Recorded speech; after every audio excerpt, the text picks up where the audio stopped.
Okay, we should be live. This stream might be kind of short. I don't think it needs to be that long. We're just going to kind of go through the Black Friday deals for technology for those that are interested in kind of finding the best deals in technology or tech related stuff. For those that are new to the channel, welcome to the Game Tech Reviews channel.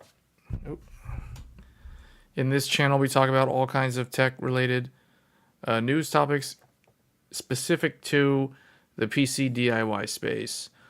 So I've been doing this now for just over a year about. I think we started this channel. We actually kind of rebooted the channel in the technology space back in 2022, specifically around the Intel Arc GPU, as well as the AMD Zen 4, the AM5 launch.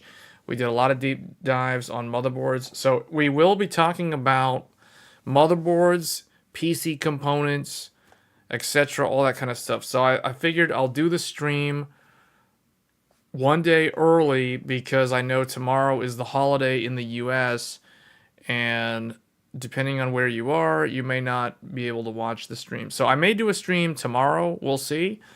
But we'll just kind of talk all about Black Friday deals, and then we'll probably do some PC build sort of discussion here. Hey, RK. Yeah, we're doing this early because I don't know. I mean, I might do one Thursday. I wanted to get this out of the way because we'll basically talk about the same stuff. We did the same thing last year, though. Last year, we looked at Microcenter. We looked at Newegg. Newegg's Black Friday deal page is up. Interestingly enough, the Microcenter has the 7800 X3D on sale for $349. If it even shows up, there it is. Yeah, they've got this on sale for $349, and this did win multiple awards from Gamers Nexus for best CPU. This one overall, it won best CPU, and it also won best value, or not value. It was the one where most energy efficient. It won like 3 different awards from Gamers Nexus. So this is the one to get. There's been a lot of people that have been upgrading to the 7800 X3D recently. I got a bunch of comments on some of my YouTube videos. In fact, there was one that came in earlier today. I haven't had a chance to respond to it yet, but there was a comment from Haxor asking about a content creation build around this CPU and what to pair it with. Or actually, no, it was actually about the 7800 XT, the graphics card, and what CPU to pair it with. I'd probably pair it with this one, because this one is really good value. Yeah, it's a really good CPU. There's a reason why this CPU won 3 different awards, if not 4 different awards, from Gamers Nexus. And if you guys know anything about Steve from Gamers Nexus, he is a very difficult, he's a hard grader. It's tough. Let's put it that way. It's tough to get high marks if Steve is grading your product. So the fact that this won like 3 or 4 awards from him, that says a lot. Hey, Gershawn. How are you doing? So this stream is probably not going to be that long unless we get into some deep dives on motherboard block diagrams. If anybody wants to do that, we can certainly do deep dives into motherboards if you're considering a PC build. But this one is definitely probably, especially if you're near a Microcenter, this is a really good one to get. Oh, you're in the voice chat? Okay. Yeah, I see Met's in there. Dadliest Chad's in there. Yeah, this one's good though, especially at $349. Man, this is wow. This is a really good deal. Let's see what else we got. Let's look at Micro Center's Black Friday deals. Then we'll look at Newegg, because I know not everybody who watches lives near a Micro Center, so they don't get the benefit of all these amazing deals. The reason why Micro Center, if you're in the US, the reason why Micro Center is the ideal way to purchase versus Newegg or Amazon or B&H is because you can actually go in the store, see the products in the display shelves, see pre-builds with the CPUs, and if if you want to build the PC yourself, great. You get all the parts, you can put it together, and you're good to go. If anything is defective out of the box or anything like that, you can easily return it or exchange it from Microcenter. It's a lot more smooth than having to send it back to the seller if you bought it from eBay or somewhere, or send it back to Newegg or Amazon. Now, Amazon makes it pretty easy, but the thing is, Amazon, it's still not the same experience compared to Microcenter. Same thing with B&H. So, I personally always prefer Microcenter over all the other ones. If I can't get something at Microcenter, then it depends on what it is. If it's let's say it's a graphics card. Typically, if it's a graphics card and Microcenter doesn't have it, then I go to Newegg. Newegg is my backup for graphics cards, then B&H, then Amazon. Amazon is usually the last choice because Amazon, typically when it comes to graphics cards, they don't have the best choices, nor do they oftentimes have the best deals. It's very hit or miss. Amazon tends to carry a lot of like MSI and Asus, but not a lot of the others. They don't have a lot of stock of the others. And then Best Buy would also be a good one that I would consider as well. But Best Buy, like Amazon, doesn't have nearly as much variety. Amazon might have a little bit more variety than Best Buy, but Best Buy is kind of the go-to if you want to buy an Nvidia graphics card. Best Buy is like priority number one. If you're buying an AMD graphics card, then it would be Microcenter followed by Newegg. But I think for Nvidia, it's Best Buy followed by basically no one. I mean, maybe Microcenter, I guess. Like if you're somebody who will buy an AIB card or something, but I don't buy Nvidia AIB cards, so that's just me. But anyway, that's kind of like how I do it. So I'll typically look at Microcenter deals first. Then I'll look at the others. So let's take a look at Microcenter. If you're in the market for a laptop as a gift for somebody, like a niece or a nephew or a child or something, or even just somebody in the family or whoever, they do have this $80 laptop. Although I don't really recommend it in all seriousness, because it only has 4 gigabytes of RAM. And I don't even know what an Intel Celeron N3450 is. All I know is it's a 1.1 gigahertz processor. So DDR4 2133, 64 gigabyte. I don't know. I've never heard of this laptop. I actually this is a very interesting deal though, because you think about the entire package. The whole laptop is $80. It's under $100 for an entire laptop. The problem is, so the cool thing about it is you're getting an LCD screen, you're getting a keyboard, a touchpad, and all the stuff inside to make it run Windows, but the overall specs are probably so low by today's standards that I don't know if this is actually... I don't want to say that it's not worth it because it's so cheap, like $79.99 for an entire laptop. It would be interesting to see if you could upgrade the RAM. It's LPDDR4. It's probably soldered RAM though, so I don't know. It's almost like someone took like a custom Raspberry Pi sort of thing and they soldered on an Intel Celeron, and maybe they soldered some DDR4 to it and a ROM, 64 gigabyte of NAND flash, and called it a day. So this is an interesting deal. It looks really good, but then as soon as you look at the price looks amazing, but then when you look at what it actually is, it's kind of weird. Considering how much like a Nintendo Switch costs right now, yeah, you can't really play like any games on this thing, but interesting deal, like $80 for a whole laptop. Shadow, an $80 laptop. Cluster 4 is good, or you might get the same. Maybe, yeah.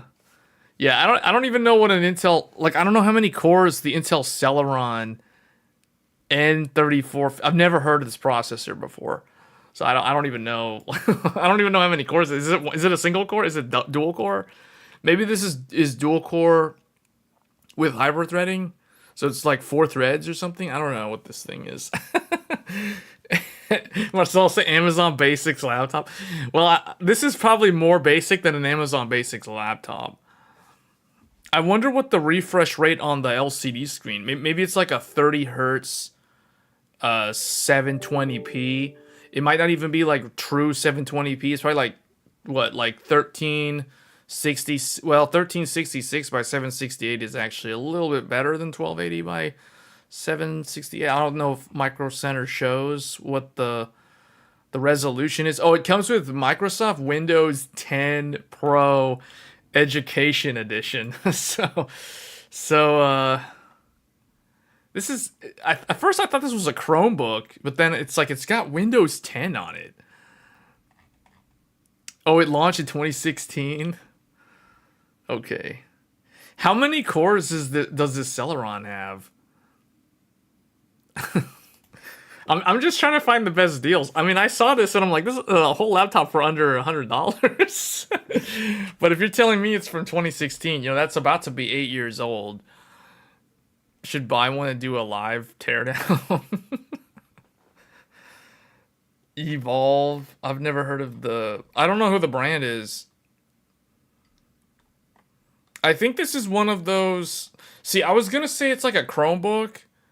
It's one of those where I think they send these to developing countries, like in rural communities, for schools. I think that's basically what this is for.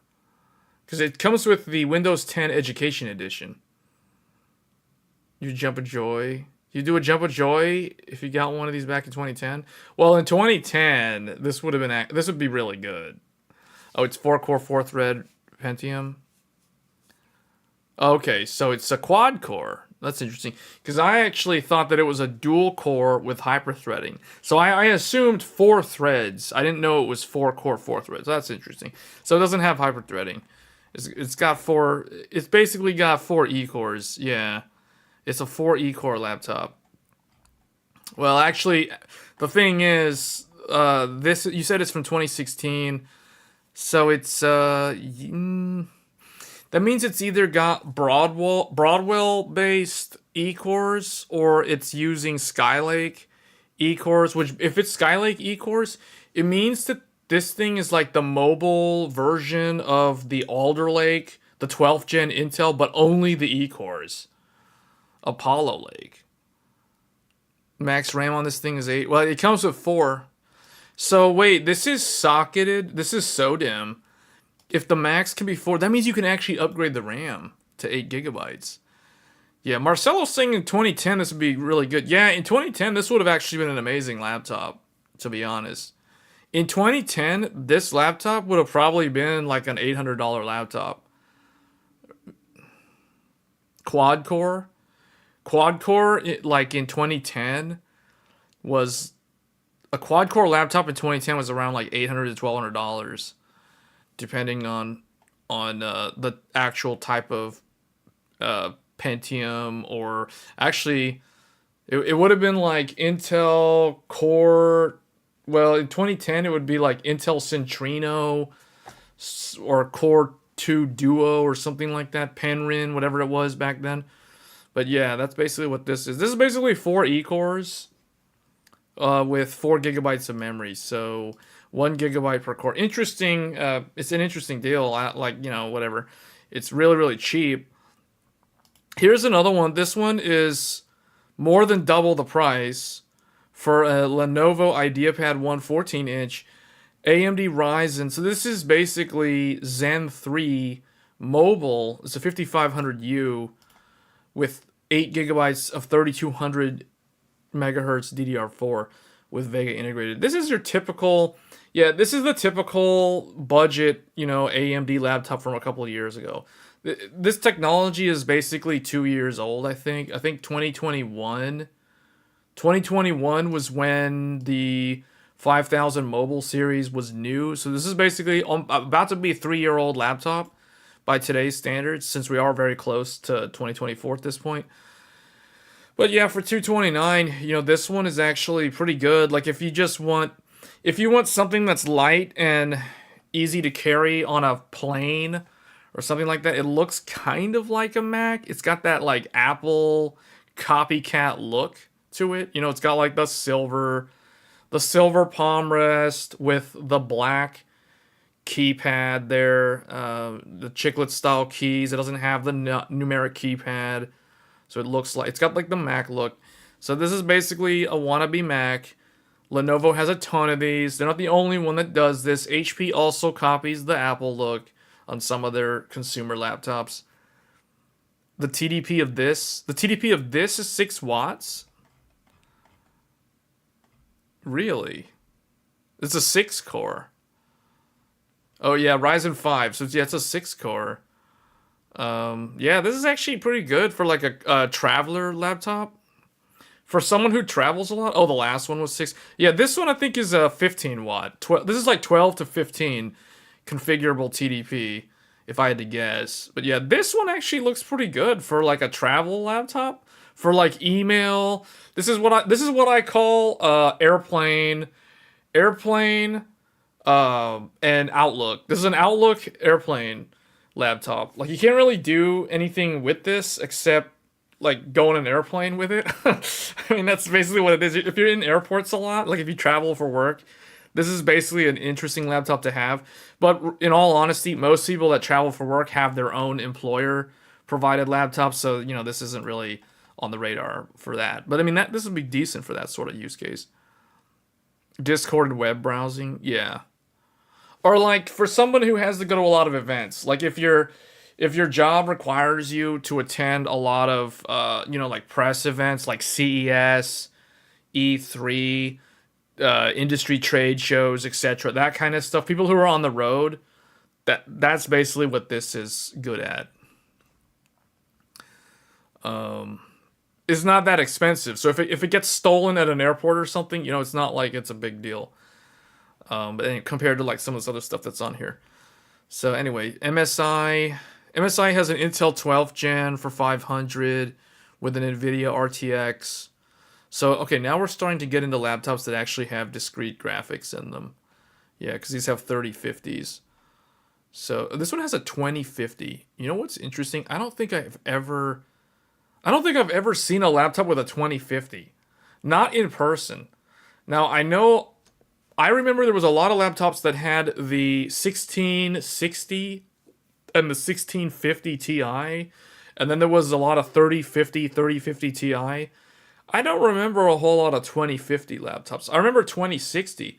2050 is really weird because I remember when Nvidia had Turing, which was 20 series, there was a whole bunch of RTX 2060 in laptops, but then they also if you step down from 2060, there was the 1660 Ti, 1660 Super, and 1660, then 1650 Ti. I don't remember the 2050. The 2050 must have been some weird card that came out later. Matt's saying 2050 is based off of what? You don't even remember? Yeah, I don't remember the 2050. That's exactly what I'm thinking. Like, I don't remember 2050. 2050 is based on the laptop 3050 with a 64-bit bus. Okay, so it's an Ampere-based laptop. Or it's an Ampere-based GPU then. That's interesting. That's really weird. Why would they... So is it considered Ampere or is it considered Turing? Because if it's got a 2000, it should be Turing, not Ampere. That's weird. Yeah, that's really strange. Yeah, I don't know.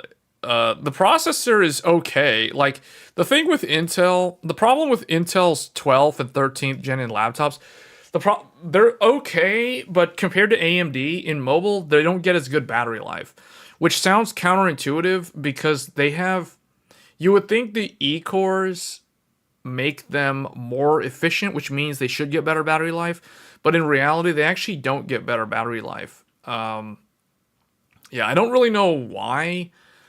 I think it's just AMD's TSMC process is superior at like really, really low idle power. But yeah, compared to the 7000 series, this doesn't get as good battery life. It's also the H series, which means it's decent for like a budget gaming laptop. At least the processor. The graphics card's basically trash for gaming, but whatever. It's Ampere. Psycho says it's Ampere. 16 SM 64-bit bus. Okay, yeah, that's so weird that they would name an Ampere product a 2000 series graphics card. That's misleading. It's just confusing. C-state stages on AMD procs allowed to. Yeah, that's what I'm saying. So it's funny because if you guys remember, I know a lot of people on my channel don't pay much attention to mobile compared to consumer desktop, but like back when Ryzen first came to laptops, they started with the 2000 series. There was no 1000 series. Like there was no Ryzen 1600H, right, in a laptop. It started with the 2000 series. So basically it was the Ryzen 7 2700U, the 2600U for the R5, and then they had like the professional ones for business laptops. But they started with 2000, and the 2000 series compared to Intel at the time, Intel was better at battery life. And then I think it was the 3000 series on Zen was still not as good, but it was the 4000 series. It was Renoir on which was basically what, Zen 2 Plus, I think. Zen 2 Plus on mobile was basically when AMD overtook Intel in terms of battery life and efficiency, because that's what made me get a Ryzen-based laptop. Like I got the Lenovo Legion 5 with a 4800H, a Ryzen 7 4800H. I've got like, I think 1 or 2 videos on my channel from back in 2020 when I got that laptop. The keyboard on that laptop got messed up after the warranty, unfortunately, so I'd have to replace the keyboard. But I've been using a ThinkPad with AMD 6000 series, and that's my daily driver for work. But the thing is, I remember the 4000 series Zen in laptop was amazing. Like it's not that loud. Like I was playing Final Fantasy 14 on that Lenovo Legion 5, and that Legion 5 came with an Nvidia. It was a GTX 1650 Ti. Yeah, 1650 Ti. So it's got Turing, and it had Ryzen 7 4800H. That was like the only time I got a gaming laptop, because you guys know I always make fun of gaming laptops.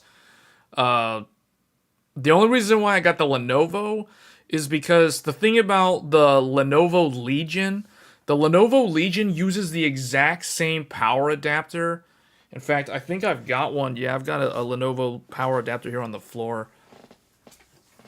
It uses the power plug on the Lenovo. It looks kind of like a USB-C, but it's not. You can see it's got like a yellow outline. So basically, the thing is, if I buy a Lenovo Legion gaming laptop, I can use the exact same power adapter that I use for my ThinkPad. The Lenovo ThinkPads, the business laptops, like the one that my work laptop, and the gaming Legion 5, both of them can share the exact same power brick. So I basically can use, I can just like use the same power adapters for both machines. That's the reason why I consider it a gaming laptop, because I typically don't buy gaming laptops. But anyway, that's kind of on a side tangent. 3000 series was Picasso. 2000 series was Raven Ridge. Yeah, Raven Ridge. Yeah, so in my case, I've got a Raven Ridge. I do not have a Picasso, but I do have the Renoir Legion 5, and I have a whatever the 6000 series is. Rembrandt? I think it's Rembrandt, right? Because Dragon Range is the 7000 or something. So I've got basically like 3 AMD laptops, and then all the other laptops I've got from like way back are all Lenovo ThinkPads, but they're all Intel based. So I've got like I've got a Lenovo W520 from like 2011, which I used forever until I finally got a newer one. And then I've got like an old Intel Core 2 ThinkPad T500 and the ThinkPad T400, which is I think is also Intel Centrino something, which is like Core 2 or Core 2 Quad or whatever. Your mini ITX computer is the perfect small desktop replacement. Well, the thing is, if it's a desktop, it's a desktop. How can you say it's a desktop replacement? Desktop replacement. In my mind, a desktop replacement is either a laptop or a server. A server being used as a desktop. Basically like Threadripper or something like that. 7000 series is split between Phoenix and Dragon Range. Yeah, this laptop only does have 8 gigabytes. Yeah. The thing is, it's a gaming laptop, so it might be you might be able to install a second SODIMM module in here. Hopefully. MSI actually is not that bad. Like, I know a couple of people who have MSI gaming laptops. Like, I think it's called MSI Nitro or Nitro Plus. Not Nitro. That's like Sapphire's thing. I forgot what it's called. Whatever their brand for the laptop is. And they haven't had any problems with them. They look okay. They look a lot like the Asus laptops from like 3 or 4 years ago, though.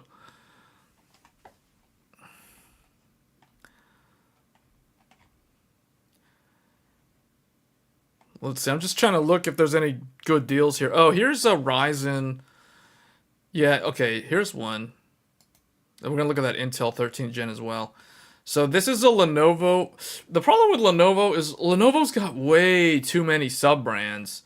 Like, when it comes to Lenovo, there's Lenovo ThinkPad, which is the best one, then which is the professional one, and then which is like what companies will use for employee laptops, and then there's the gaming one, which is Legion, but then they also have their other gaming ones. See, like this one, Lenovo LOQ, whatever this is supposed to mean, the LOQ gaming laptop, but apparently it's not a Legion laptop, so it's not going to be the premium tier. I'm guessing Legion is kind of like Asus ROG, and then this is something like one step down from that or whatever, because the price point on this is lower. But the thing is, the typical price is about $1,000, so this is like $300 off, give or take. And it has 16 gigabytes of RAM of DDR5 5600 DDR5. And then it has the Ryzen 7. So it has the big, like the 7840 HS, which is the really good one. So you're getting your 16 threads. So that's an 8-core, 1080p, 144 hertz. See, here's the thing. A lot of people are like, well, why can't it be 1440p? If I was going to buy a laptop for gaming, I would want a 1080p screen. I wouldn't want 1440p or 4K, because why would I need a 4K screen if it's 15.6 inches? You know what I'm saying? The other thing, too, is I'm going to be playing games on this thing because it's supposedly a gaming laptop. You want the best frame rate, and you're going to get better frame rates with 1080p rather than having to do like 1440 or running the game in full screen, exclusive mode, and then having to like lower the resolution, and then things look distorted because that's not the native resolution of the screen. Yeah, so no, 1080p is the way to go. So I actually like this one a lot because it's 1080p, 144 hertz. It says down here it's 144 hertz, matte screen, 1080, 144. The camera resolution is 1080p. Okay, that's pretty typical. But oftentimes most webcams on laptops are only 720p. So this one's a 1080p, but I bet this is like a 1080p, like 24 FPS on the camera. So if you do 720p, it'll be like 60 hertz on the camera. And then it has a GeForce 3050, which is pretty standard. That's not a great GPU, but my thing, I always tell people, like, if you really want a gaming laptop, don't go above a 60 class GPU, because like if you waste a ton of money on a 4080 in a laptop, a 4080 laptop is never going to match a 4080 desktop. So don't even bother. You're basically throwing money in the trash if you're going to buy a 4080 in a laptop. The only thing, there's no reason to get a 4080 for a laptop, or basically any 70, 80, 90, etc. in laptops. That's a waste of money. So what I tell people, buy a 60, aim for like a 3060 laptop, 3060 Ti laptop. That would be like the top end. Otherwise, 3050 Ti, or the Radeon stuff. You know what? The funny thing is, the integrated graphics on here, this comes with a 780M.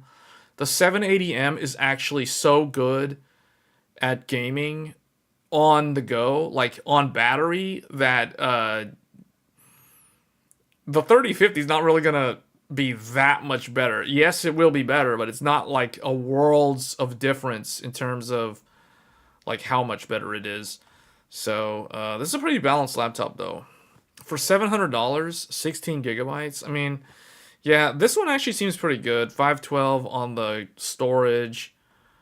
Yeah, this one's pretty good. It has the LAN port. A lot of laptops these days, they don't even come with the RJ45 anymore.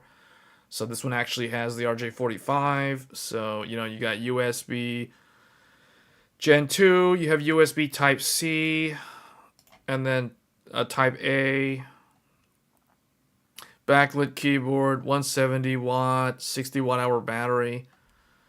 Yeah, a 60 watt hour battery is not that great, but that means that it shouldn't be that heavy. Laptop 48, no, it's actually more like 4060 Ti.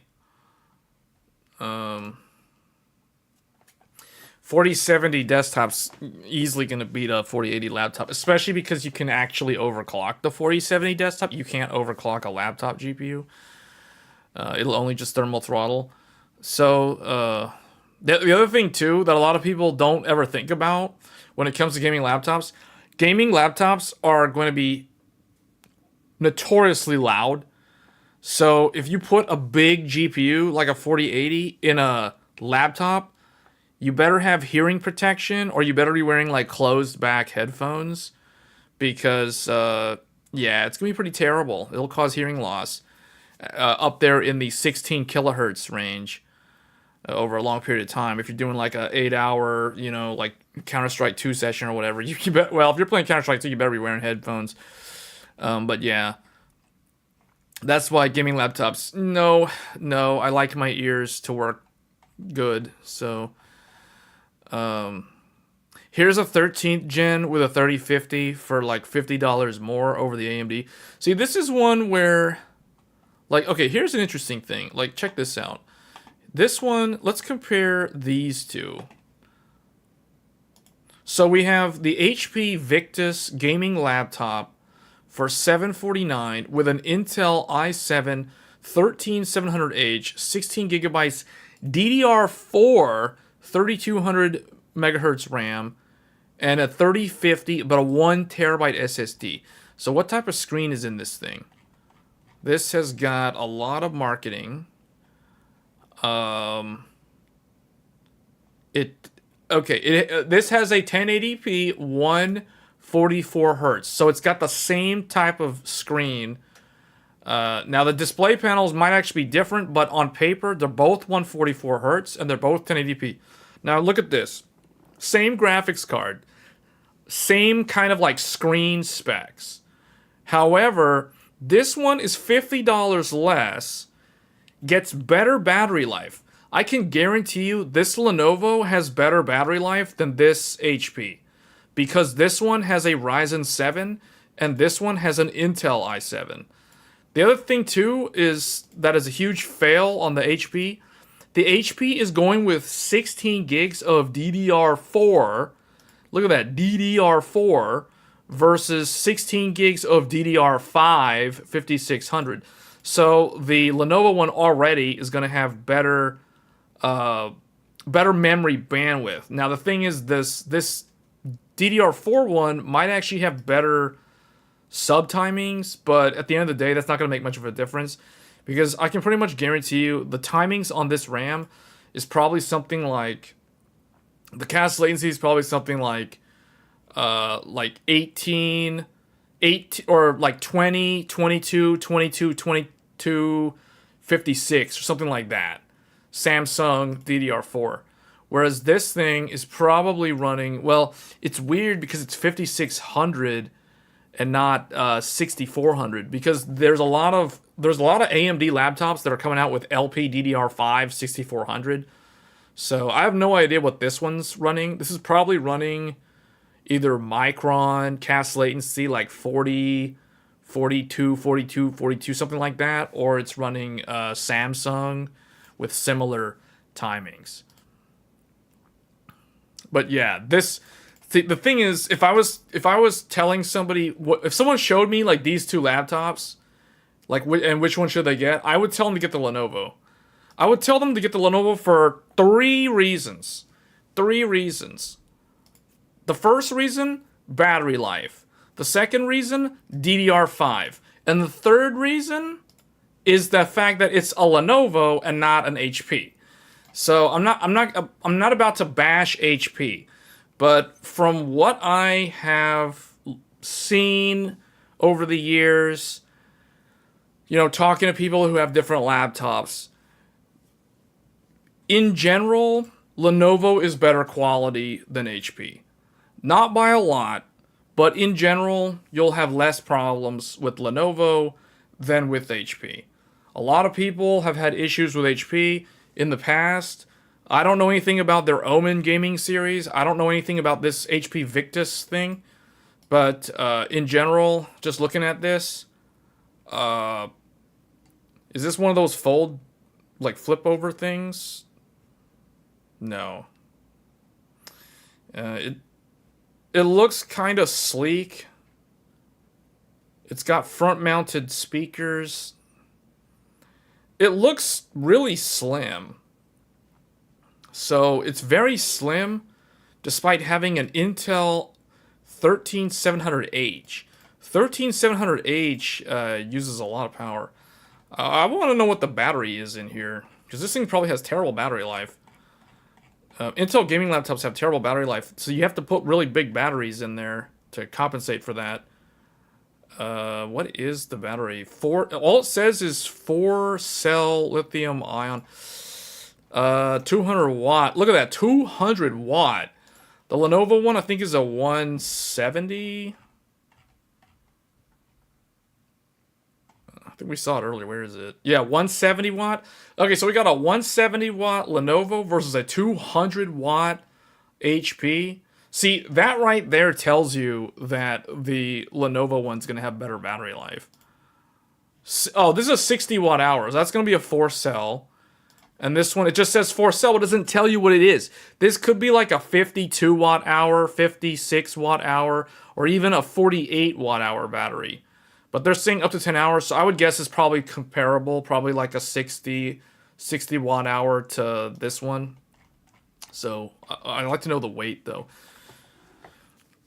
You need to wait until 6090 for this. DDR5, wait, what are we asking? You posted an image of the laptop relative performance.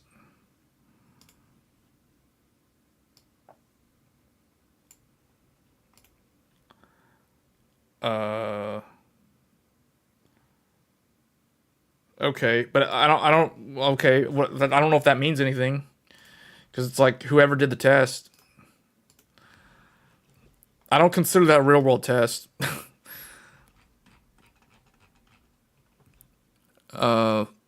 You need to wait until the 6090 for 1080 or 4K 60 on Cyberpunk. The 3050 TDP is probably limited to oblivion on this HP. Yeah, the thing is, the HP looks really thin. I'm trying to see how thin the Lenovo one is. See, look at that. The Lenovo one is already built. You can already tell this one's built better. Like, see? Lenovo's got the dual exhaust. In fact, I think it has exhaust on the side. Yeah, you've got exhaust on the side. You have like intake on the side. You have exhaust on the back. I like how the Ethernet and the HDMI, the charger, and 2 USBs are on the back.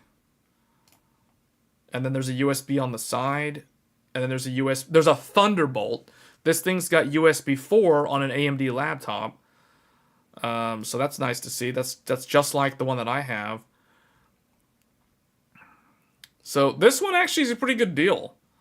This one's a pretty good deal. The HP's not a terrible deal, but like, okay, check this out. The HP camera is a 720p camera. The Lenovo one's a 1080p camera. So right there, like on paper, at least on paper, the Lenovo has the HP beat in like at least 3, if not 4 different categories. And it's cheaper. So it's beat it in like 5 categories. It beats it on price too. So yeah, this one's the winner by far. Is it a better deal compared to that $80 laptop? That's a really good question. So the thing is, here, can we compare these two? Let's compare these. Let's see what this does. So now we're comparing the $80 laptop versus the $700 gaming laptop. So I like the color. It says dark gray on the $80 and storm gray on the gaming laptop. Oh look. Oh, the gaming laptop comes with Windows 11 Home. It comes with Windows 11 Home. The $80 laptop comes with Windows 10 Pro. So actually, what's Education Edition? I don't know what Windows 10 Pro Education Edition doesn't have that the Pro Edition does have, but it's Windows 10 Pro. In my mind, it's Windows 10 Pro versus Windows 11 Home. So technically, the $80 laptop is winning in on the operating system alone.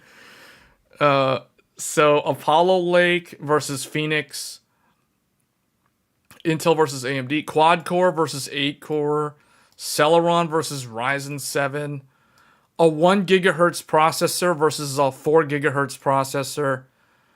I like how the caches are just kind of flipped.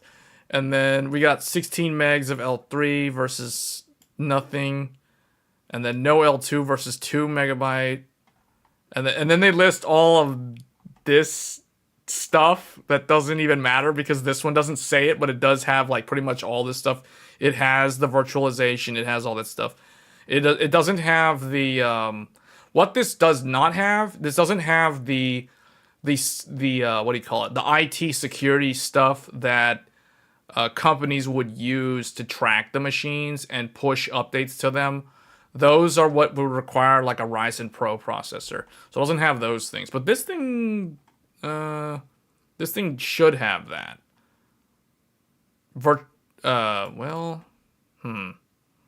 It should if it's the... Well, I don't know. It probably doesn't.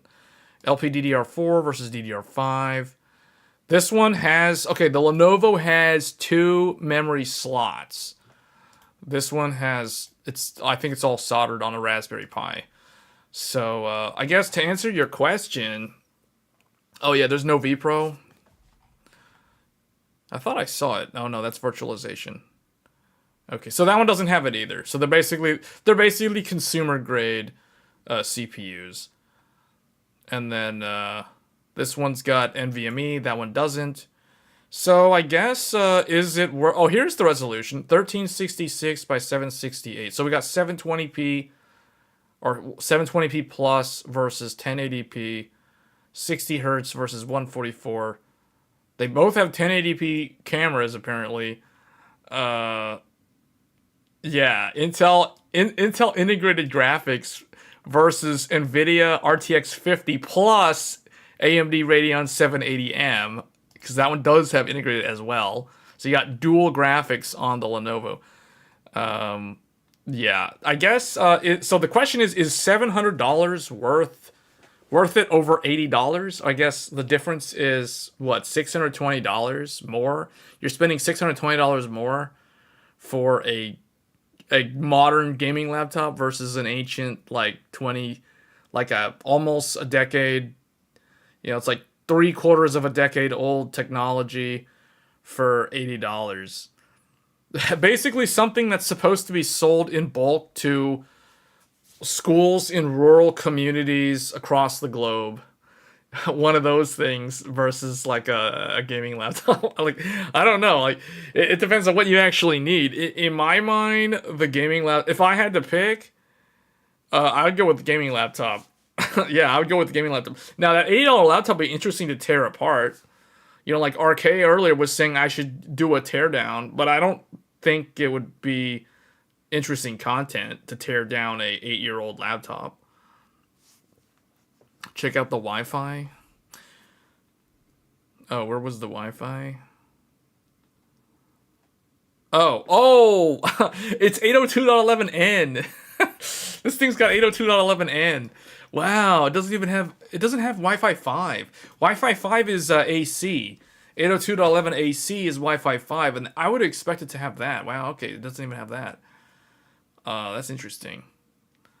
So, Bluetooth 4, it's got Bluetooth 4.0.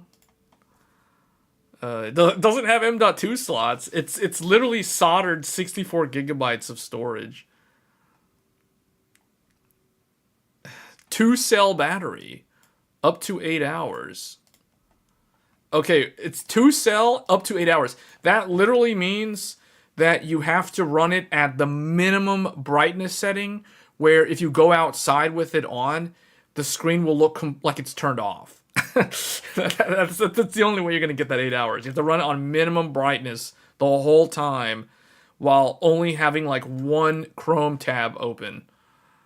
And not watching YouTube videos, because then that's not going to last 8 hours. Guaranteed. It's 2 pounds versus 5.3, or 2.4 kilograms versus 0.93 kilograms. So it is very light. And it comes with a power cord and 1-year warranty.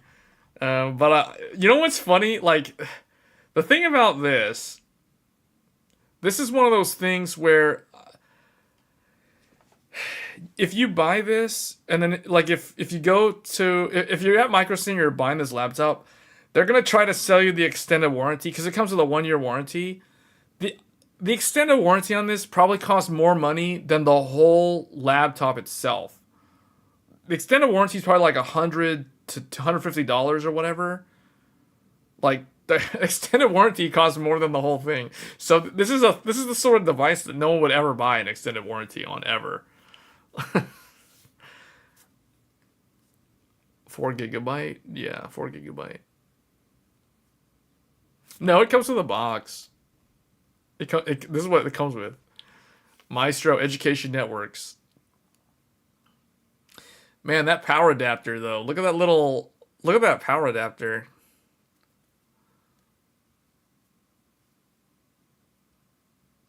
Yeah, it's all soldered.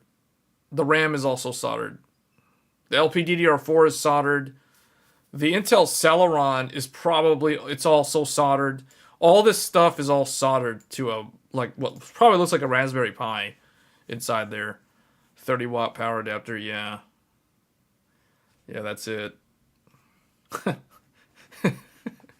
Okay, so that's it. That's probably the most interesting thing I've seen from Microcenter the whole time so far. That Lenovo looks pretty good though. The HP, this Lenovo Flex, you know, this one is similar. Okay, the difference between these two, this one is $700, but it does not have discrete graphics. This is only going to operate off of the Radeon integrated graphics, which is totally fine for the use case. It looks like it's got WUXGA. WUXGA, for those that don't know, that literally means 1200p. WUXGA is 1920 by 1200. So this is basically, it's 1080p. Well, it's actually more than 1080p. It is, it's 16 by 10 aspect ratio for 1080p resolution, essentially. So it's 1920 by 1200. So that is actually, there we go, 1920 by 1200. That is actually a really nice resolution. This is my very first good laptop was a WUXGA resolution, and it was, yeah, that was my favorite laptop until it was irrelevant because it was just way too old. I think it was like an Intel Core 2 Duo with, I don't even know if it had hyperthreading. I think it was like 2 cores no high. It was like 2 core, 2 thread. And I used that thing. I think I upgraded to an i7 Sandy Bridge laptop, and then I used that until I got the Ryzen 2000. I got a Ryzen 7 2700U, which was Raven Ridge, on a 14-inch ThinkPad, like back in the day, back in like 2018 or something. So yeah, but this thing, like, this is my favorite resolution on a laptop. Like, I'm a big fan of 1080p or slightly above 1080p on a 15-inch laptop. I think that was a 16, so like 15.6. This is a 16. Yeah, that's a nice resolution at this screen size. It's really crisp, and if you want to game on a laptop, like 1080p is not going to be super hard to do. So yeah, this is actually pretty decent. It's kind of weird that it's $700. It's $700 because there's additional engineering that goes into work to make the fold up tablet thing do its thing. So that's where the extra cost comes into play. So it's basically sacrificing the discrete GPU for the kind of like iPad sort of convertible ability that it has here. And it's a thin and light. So it depends on your use case. This is the sort of thing that I would never really buy because I'm not a big fan of tablets. Like, I don't like gaming laptops, but here's, like, if I had to choose between that Flex for $700 versus the gaming Lenovo for $700, I would get the gaming laptop, even though I'm not a fan of gaming laptops. The 8CU Vega in that is not good. Oh, so it's an 8CU? Oh, it's Vega. Okay, yeah. Yeah, but it's kind of a different use case. You're not really going to play like any games on it anyway. Or I guess if someone's buying this, they shouldn't be buying this and expecting to play like Baldur's Gate 3 on it on ultra settings at native res. Like, that's kind of unrealistic expectations. But, you know, this thing, that Vega, you can play like League of Legends. You can play all the classic esports, Dota 2, you know, CS, Source 1.6. All those will work on here just fine. I don't know about PUBG, but, you know, who plays PUBG? Apex Legends will probably work on like low settings.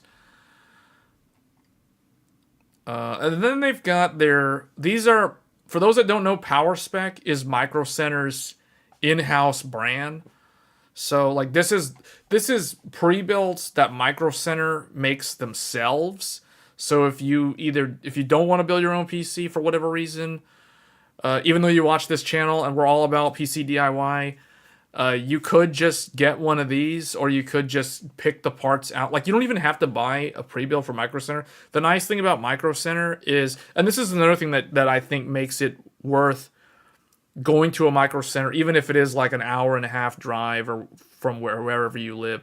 Like, the reason why I still recommend this is because even if you, like, let's say you don't want a pre-build, but you also don't have the time or don't want to bother building the PC yourself, like, you can pay Microcenter to build a computer for you.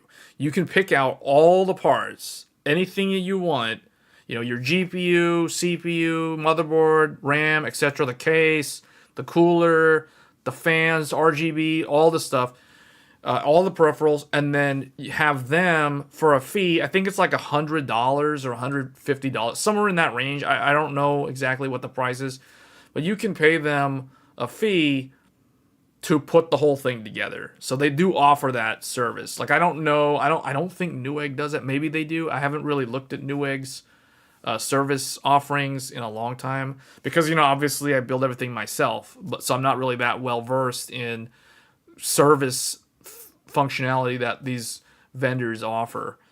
$149. Okay, so yeah, so you can pay them like $150 to build a PC, and maybe for somebody who's building like a workstation, you know, they might want to have that peace of mind to have somebody who knows what they're doing put it together, right? Instead of following like a YouTube video that I made or someone else made on how to build a PC. So I totally get that, because I know like putting together a PC for people who are really good at it, or we've done it for so many years, it's so second nature. Like we don't think anything of it. But for somebody who's uh, not that well practiced in it, or they may have built a PC like a decade ago, or something, and they've been out of the loop for so long, and they would rather just pay somebody to do it. You can just have Microcenter do it. AIO will set you. Oh, really? You know what's funny? Sometimes the air coolers, depending on the air cooler, especially like Be Quiet's air coolers are more complicated to set up than a lot of the AIOs. I'm surprised the AIOs. I guess it's because maybe they're talking about custom loop. Yeah, custom loop. I can see custom loop. Like like hard tubing or soft tubing custom loop. Those are probably cost. I can see why that would cost more. Cuz that's way more time consuming to do all the fittings and all that stuff and do the fill and all that stuff. Custom loop is even more. Oh, how much is custom loop? Oh, AIO. Yeah, AIO all in one, yeah. Soft tube is $3.99. Hard tube is. Oh wow. Okay. Yeah. Yeah. Okay. Well, it's nice to know they offer it though. Like it's nice that they offer it. So because it shows that Micro Center really does have like they have it all. They have it all. So when I say like Micro Center is the mecca of the PC enthusiast world, I mean I'm not really kidding when I say that. Like they have it all. They've got no other place that I know of carries the compression fittings, like the EK water blocks and all that stuff, the hard tubing, the soft tubing. They stock all of that stuff because not every PC enthusiast will do a custom build hard tubing or even soft tubing. Like, not everybody does that. Like I myself, I did a custom loop, like I want to say it was almost 10 years ago. It was like 2014. So I haven't done a custom loop in so long that I don't even know. I would never even bother to do one. Like, especially if it's like hard tubing, I don't really know I haven't done any hard tubing builds. I've done like soft tubing with the pump and everything, like in the front of the case. So I know how that works. But it's been so long since I've done that. So see, like putting myself in the mindset of not having done that in so long, like if I was then today like gonna build a soft tube custom loop, like I wouldn't feel 100% confident in putting it together like on the spot, right? Like I'd be able to do it. It would just take me like way longer than a typical build. Like I would have to spend like an extra hour or two having to go through all the steps. So it's nice to know that they offer that, though.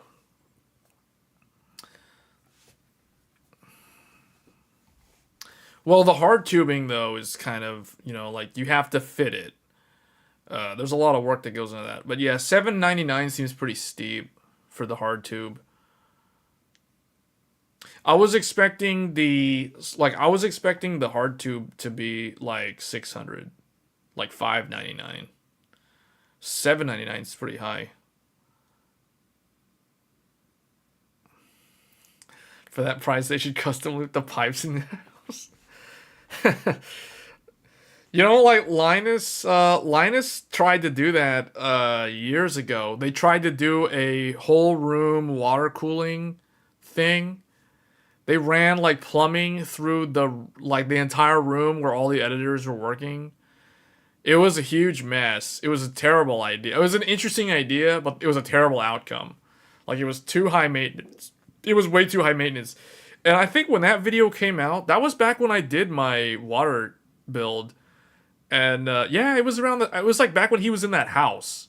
It was before he moved to the office, so it was like 2014 or something. It was like that was like almost 10 years ago. Wow. Yeah. And when I saw that video, I was thinking, yeah, I'm probably never gonna do water cooling ever again, or I'll never do like custom tubing ever again after watching that video. So like I just do air cooling now, and I'm too lazy to do like The thing is, if I was running an AIO, it would be easier for me to swap out RAM for overclocking and just testing different RAM kits. But no, I'm just like, whatever, just throw the big air cooler on there and it is what it is. If I have to swap the RAM, it takes like an extra 5 minutes to get at it because the big radiator fins block the first two RAM sticks. It's hard to get at, especially the one that's closest to the socket. Okay, we've barely gone through any of these. So they offer some of these deals here. So they've got like a, you know what's kind of weird though? Well, we'll just kind of skip past the power spec. We already talked about that. Monitors. Okay. They've got an AOC 21.5 inch 1080p 75 hertz adaptive sync flicker free low blue light for $69. You know, this actually is a better deal than that laptop. That school laptop for $80, like this is a better deal. It's probably a better deal. It has the 100 by 100 millimeter VESA mount. So if you wanted to mount this on a monitor arm or a triple stand or whatever, like what I'm using, this is a very basic monitor. Does it have DisplayPort? It looks like it has. It says VGA and HDMI. I can see the VGA. I can see the HDMI. So yeah, this is an extremely basic monitor. HDMI 1.4, 4 millisecond. Oh, it's a VA panel. Ooh, this is probably a bad monitor. VA on a strict budget is not gonna be good. It's gonna have a lot of it's gonna have ghosting. Even though they say 4 milliseconds, it's probably gonna have some mild ghosting. So you'll have to use overdrive, and depending on how good the overdrive implementation is, there'll probably be overshoot.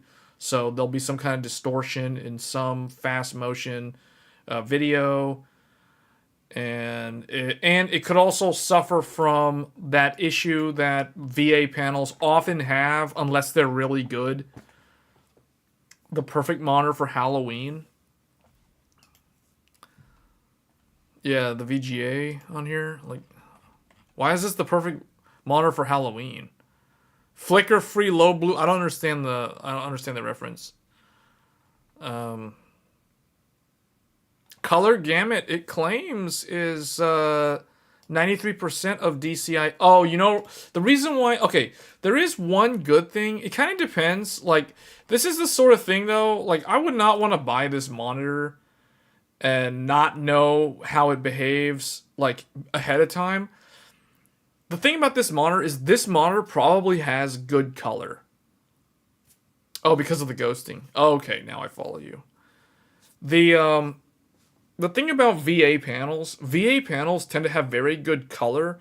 Like, the color accuracy is pretty good. Sometimes they're a little oversaturated, but the black levels are really good typically on a VA panel.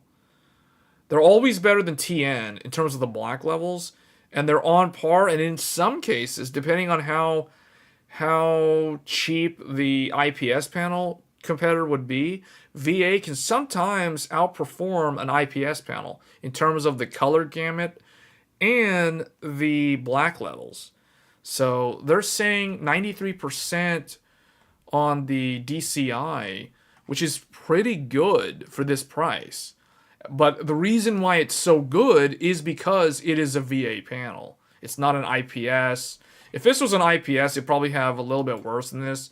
It'd probably be like 83%, 86%, and or like 72% NTSC, or maybe even worse, like 45% NTSC, which would be pretty bad. It'd be basically a very, very average or below average IPS panel if this was IPS. So this could be really good, but from my experience, looking at VA panels that claims either 75 hertz or 60 hertz, and they're, 21.5, 1080p, they usually have ghosting. There's usually a lot of ghosting. So you wouldn't be able to use this for a good gaming monitor on a budget. It would work, but it's not going to be good for like high motion. Like if you play a lot of first person shooters, this is not going to be a good choice. This would be fine for like Baldur's Gate or an MMO or something, but like not for like any sort of competitive game. It says bad monitor. It won't stay in and won't connect. Need to return it. This sounds like a user error to me, unless he just got like a defective. It might have been bad out of the box or whatever. Looks great and a great price. Microcenter #1. Thumbs up. I wish I had more I wish that we had more locations. All is well, no issues. I can't figure out how to tilt the screen forward. But that's tech illiteracy on my... Yeah, okay. Well, yeah. So it's it for the price, like this. This is an okay price for this monitor, but it's not an amazing monitor. So there's a reason why it is priced this low for the holiday season. And it's probably due to the response time. But that one stood out. See, like these other ones, the HyperX Armada 24.5 1080p 240 hertz. So here's an interesting one. This one is actually, you know what? Let's skip that one. Let's look at this one. This is a 1440p. We already did a 1080p. So this is a 170 hertz gaming monitor. 27-inch QHD, which is 1440p. FreeSync Premium, G-Sync compatible. For those that don't know, G-Sync compatible is a synonym for FreeSync. HDMI 2.0. So if you see a monitor that says G-Sync compatible, but it doesn't say FreeSync, it's a FreeSync monitor. Case in point, the monitor that I'm using, my 4K monitor, is a Sony InZone M9. And at release, Sony marketed it G-Sync compatible. It plastered G-Sync compatible like all over the box, on all the stickers, on all the online marketing. It said G-Sync compatible, G-Sync compatible. Not once did it ever mention FreeSync. And I'm just like, okay, I'm just going to get this because it's a FreeSync monitor, And sure enough, FreeSync works. So, yeah, G-Sync compatible basically means FreeSync. In order for it to be a true G-Sync monitor, which they don't really make a lot of them anymore, you'd have to make sure that the monitor literally says either G-Sync Premium or G-Sync Ultra or what G-Sync Ultimate. I forget what Nvidia's marketing term, because AMD's got FreeSync Premium. I don't know what the G-Sync thing that means that it actually has the module. Because the problem with G-Sync is basically dead for multiple reasons. One of the reasons that G-Sync died, and a lot of people, there's multiple reasons. One of the reasons is that FreeSync was easy to implement on basically everything that's a monitor. It works with the consoles because the consoles have the AMD chipsets in them, so obviously they can do FreeSync on the consoles. The other reason is G-Sync requires true G-Sync, not G-Sync compatible, because G-Sync compatible is literally just FreeSync. It's basically just, it's FreeSync. G-Sync, the real G-Sync, because this is not real G-Sync. This is basically a FreeSync monitor. Real G-Sync has an actual chipset module in the monitor that runs a proprietary protocol, a communications protocol made by Nvidia to talk to an Nvidia graphics card and auto-negotiate synchronizing the refresh rate with the frame rate. So there is a communication line between the monitor and the graphics card to do that. Now, FreeSync does the same thing using the DisplayPort. It basically communicates over it used to be just DisplayPort. But the other reason why G-Sync died is because G-Sync, it was limited to DisplayPort interface.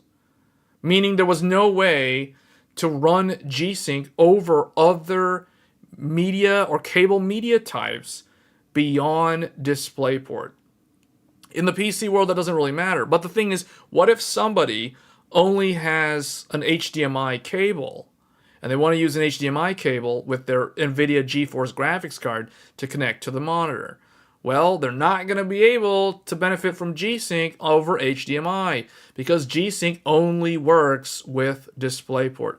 So there's too many, basically it was too restrictive in terms of how it worked, and it was kind of boxed in terms of the ecosystem. You have to have DisplayPort, doesn't work with HDMI. FreeSync works with HDMI. So FreeSync basically works with HDMI, DisplayPort, any monitor that supports it, whatever. There's no module, so there's no increase in the BOM cost or the bill of material for the monitor if you're implementing a FreeSync monitor. Whereas G-Sync has that module. It has something that costs money to buy from Nvidia. Whether there's licensing fees in addition to that, I don't know. But that's ultimately why G-Sync kind of died off. It died a slow, silent death for the reasons that I just mentioned. Keymaster saying good to know. I think you need 6800 XT or 4070 or above for 1440. Oh, we could talk about graphics cards. Yeah, I plan to talk about the graphics cards. We're going to try to look for the best deals on GPUs as we get into that category. So here's some other weird stuff. So here's a steering wheel for everybody that plays Formula, or what is it, Forza? No, yeah, Forza Motorsport. Forza Motorsport just came out like a few weeks ago. And there's a bunch of wheels now that are trying to jump on that bandwagon. There are some TVs here. This one is a 4K 55. This is an interesting one. This is a Sansui S55 VA UG 4K Ultra Google TV. 55 inch for $200. Okay, I don't know. This to me sounds like a pretty good deal. $200, 55-inch 4K, 4K TV, 4K TV, 4K TV, guys, 4K TV for $200. It's got all the Amazon Prime Instant Video, Netflix, YouTube, Google, Channel Plus, all that stuff. It has all these things. It's got an ARM CA53 processor. I don't know if that's good. I don't know anything about TVs. Samsung's weird cousin. Isn't LG Samsung's cousin? Sansui. Sansui must be one of those Chinese brands that's just trying to get in the market. We're gonna undersell. We're gonna undercut we're gonna oversell everybody by undercutting the competition by selling really really cheap during Black Friday so that our name gets out there. That's how you do it. That's how Sansui's gonna do it. The strategy is basically sell your product at a loss on Black Friday so you can show high revenue for that quarter. That's basically what they're doing. Comes with a free LC. Oh wow, really? Wait, what? Oh yeah. You're saying the Cortex or the ARM processor is like $199 and it comes with a free TV. It's got the remote control. I don't know about you guys, but that actually looks like a pretty good deal to me. I don't know anything about TVs though, so you're gonna have to educate me. Those that know about actual TVs are gonna have to educate me on TVs. I don't have a 4K TV, so I'm just saying that looks to me like if I was gonna buy a 4K TV, this looks like a pretty good deal. I don't know. What do you guys think? You're gonna buy one to run with your Z-Box Series Z? Yeah, the Z-Box Series Z, which can emulate Xbox 360 and Xbox original games as well as PS2 games and PS1 games. So you can play games from 2, 3 generations back, 3 or 4 console generations back on that Z-Box Series Z. Processor came out in 2012. Does he really have a core? Yeah. See, I don't know how much that matters. I mean, obviously for these smart app things, these smart TV apps, You would want the processor to be pretty decent. Otherwise, it'll be really, really laggy navigating through the TV menu. Um, Shadow's got me second guessing this as a good deal now. Because, I mean, I really don't know anything about TVs. Like, I have the only TV, I've got like an old, I think it's like a 32 inch or a 44-inch TV. It's like a 1080p TV. It's like a Westinghouse from like 6 or 7 years ago. So I don't have a 4K TV. So I know nothing about if this is good or not. I just saw $200 4K 55 inch, and I'm like, that sounds like a good deal compared to this $1,600 65-inch TV. But this is an OLED. This is an LG OLED Ultra Slim Ultimate Gaming Web OS from LG. This is Samsung's real cousin. I don't know who Sansui is, but this is the real cousin of Samsung. So, Apple TV, Disney Plus, all that stuff is here with Alexa and Google and whoever other AI oh, look, AI processor Gen 6, whatever that is. 120, oh, this is a 120 hertz OLED 4x HDMI. I think the other one did say it was 4x HDMI, though, for $200. 64.5. So it's basically 65 inch. I like how they say ultimate gaming. And the reason why they're labeling that is because it's a 120 hertz. Probably supports FreeSync if it's a 120 hertz from the consoles. So, see all specs. Picture processing. Power. Gaming. Oh, it's talking. Okay, see, variable refresh rate.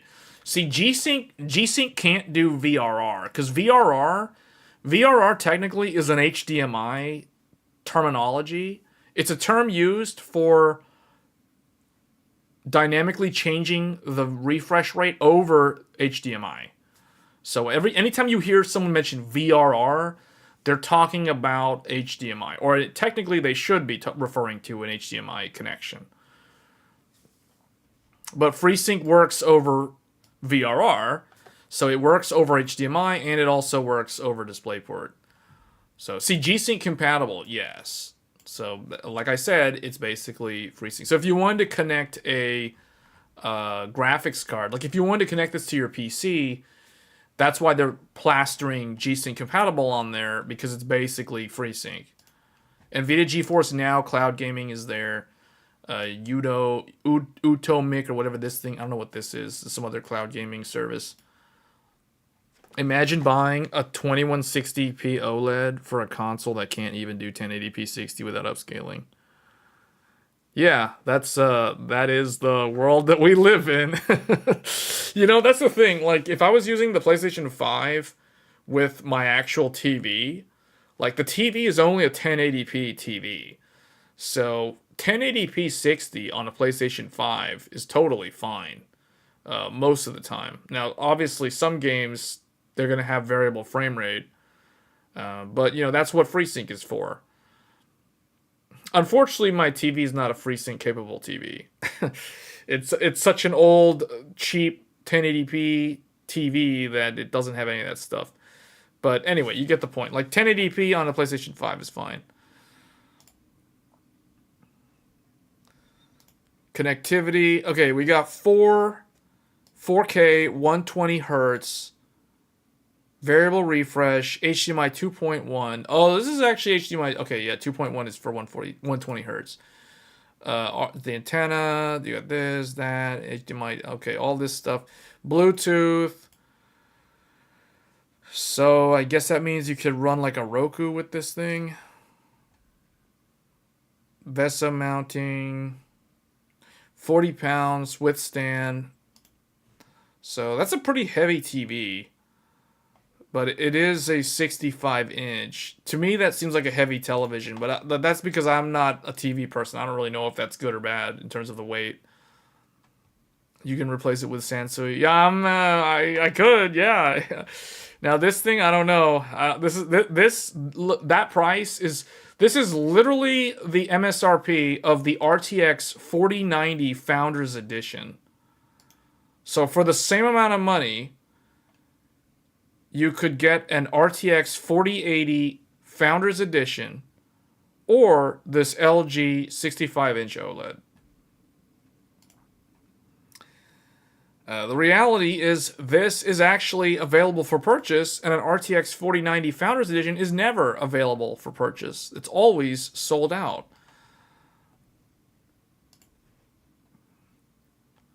The OLED is better, longer lifespan. Well, that is actually true. That is true, Shadow. It will be relevant for a longer period of time. Yeah, you have a good point there. Okay, so that's TVs. Here's a Samsung. Another OLED 4K game mode, eye comfort mode, neural. So the LG has an AI processor. The Samsung is cheaper and it has a neural processor. This thing has a neural quantum processor in this one. And it's cheaper. This thing costs as much as an RTX 4080. So now you're paying 4080 money instead of 4090 money. So that puts into perspective like how much money you're saving by going with this Samsung. Now it is smaller. It's a 55-inch versus a 65-inch. But again, it's a 120 hertz OLED. But this one's got a quantum. It's a neural quantum processor. This thing has a quantum processor in it with Alexa, Bixby, Google Assistant, Prime, Disney Plus, Netflix, and Samsung TV Plus. I was about to say if this was an LG TV with Samsung TV Plus, that'd be really awkward. It is Bixby. Okay. All right. Well, that's TVs. Let's move on. Okay, here we got some graphics cards. So, Gigabyte. Hold up. Let me fix the. Wait. Why is it like that? Whoop, no. Oh, I can't force the theme. I have to force the theme, otherwise everyone's going to get blinded by the thing. That's why these look... that's why you can't see the actual color on these, because it's forcing the dark theme. So anyway. So a 3060 for $250. That's actually not that great of a deal. It's not that great. The WindForce is also not that great. The thing, okay, here's the thing. This one, the Gigabyte Gaming V2 Overclock Dual, this is not that good because you could get a better GPU. Like you get an RX 7600 for the same amount of money, and that's a newer part. This thing, I'm trying to think like, at what point would this GPU on the left actually make sense? Because it's 8 gigabytes, so it's like, you know, maybe around like $220. Like if it comes down another $30, then maybe it makes more sense. But I don't know. The 12 gigabyte one for $290. This one makes more sense because of the VRAM. Because it's still more expensive than a 7600, and it's like right around MSRP of a 4060. But my thing is the 4060 has less VRAM, but the 4060 has DLSS 3, and the 3060 does not. So it kind of like in this scenario, this is still kind of a tough sell because this is only selling on the merits of more VRAM compared to the competition, because it's got more VRAM than the 4060 and the 7600. It's more expensive than typically it's more expensive than the 7600, and it's also slower than the 7600 in rasterization. So I don't know. It's about the same as a 4060, but it can't do frame gen. So I don't like it. Like, to me, this is still at 289, at 290, this is still not good. Not good enough, I should say. It's getting there though. Like at 250, I would say at 250, this could be a decent deal at $250. 249 for a 12 gigabyte GPU. This is actually okay. Matt's saying, who cares about frame gen at this point? You have a point, because the lower end cards typically don't benefit from it as well as higher end cards. So it might be a moot point. It's just one of those things that I feel like Ampere is in a weird spot. As a generation, it almost feels like if somebody bought into Ampere last year, right before the 40 series came out, they probably feel a little bit salty because Nvidia did not include or doesn't allow frame generation on 30 series. So I feel like if someone was buying 30 series today with that knowledge, I feel like they would not be happy about that. But they might not even care, right? Like the vast majority of people who buy 3060 graphics cards are basically people who either don't know anything about how to build a PC, or they don't really care and they just want to play League of Legends because their laptop overheated and died, and now they want to play League of Legends with all their friends the way that most of their friends are probably playing League of Legends, which is probably on a desktop PC. So that's probably the typical person who buys a 3060 on clearance. Or just, in general. The 3060 has better RT than the 4060. But see, again, like, nobody... The people who are not thinking about frame generation are also not thinking about RT. Like, let's put it this way. The people who I just described who buys a 3060 to play League of Legends and maybe Dota 2 and maybe Apex Legends, they probably aren't thinking about ray tracing performance on this graphics card. You know what I mean? So, yeah. The RX 6700 XT, this one's in the same kind of weird boat that the 3060's in. Like, there are newer, better options that are kind of in similar pricing right now. Although this one at $340, it's kind of in a weird spot because it's right between the 4060 and the 7600 and the 4060 Ti. So 4060 Ti is very dumb in general. So if this card basically has to stay close to 4060 pricing, and it is by pricing itself at $339. It's got more memory than a 4060 typically, 12 versus 8. I mean, it has more memory than the AMD 7600 for that matter, which that card only has 8 as well. But that card is still quite a bit cheaper than this, even at this reduced price. So, but this card is faster, and it has more memory. So, I don't know. Like, this card does seem like it is oftentimes overlooked. I feel like the 67... AMD's like 700 cards, like the 6600, the 66 or the 6700, the 6700 XT, 6750 XT. I mean, they've got so many of these that are so hard to say. And then now there's the 7700 XT. I feel like the 700 series cards from AMD are always the most, or some of the best price competitive cards with Nvidia, but they're oftentimes overlooked because the typical buyer that spends that kind of money, so we're talking like anywhere from $250 to $400, like somewhere in that range, You know, from 250 to maybe 450, maybe even 500 if you account for inflation and all the excuses as to why things cost more money.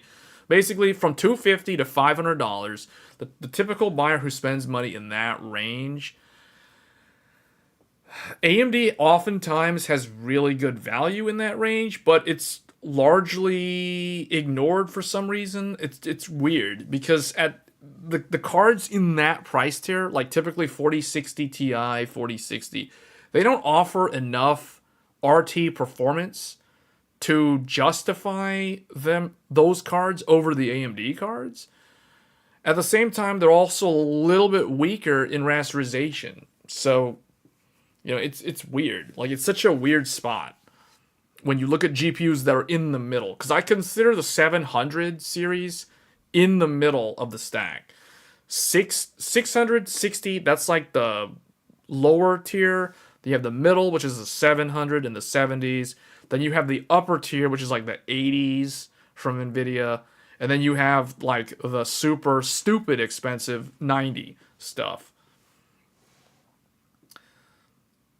Yeah, but we're talking about Black Friday deals. Like, Matt, you're talking about like buying something used secondhand. That's not what we're looking at. We're looking at buying brand new off of Black Friday deals.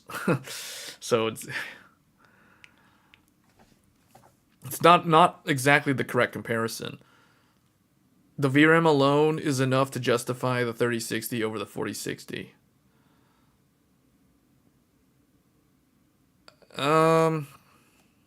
Maybe, I guess, but then the thing is, see, the thing with this is, if we start looking at VRAM, then that brings into the picture the AMD and, to the same extent, the Intel GPUs.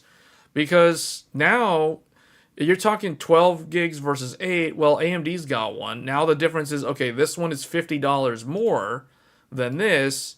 Is the price difference between the 3060 12 gig and the 6700 XT, is that gap in price justified? Typically, a 6700 XT, for those that don't know, a 6700 XT typically sits between a 3060 Ti and a 3070 in terms of overall performance. It's somewhere in between those two cards.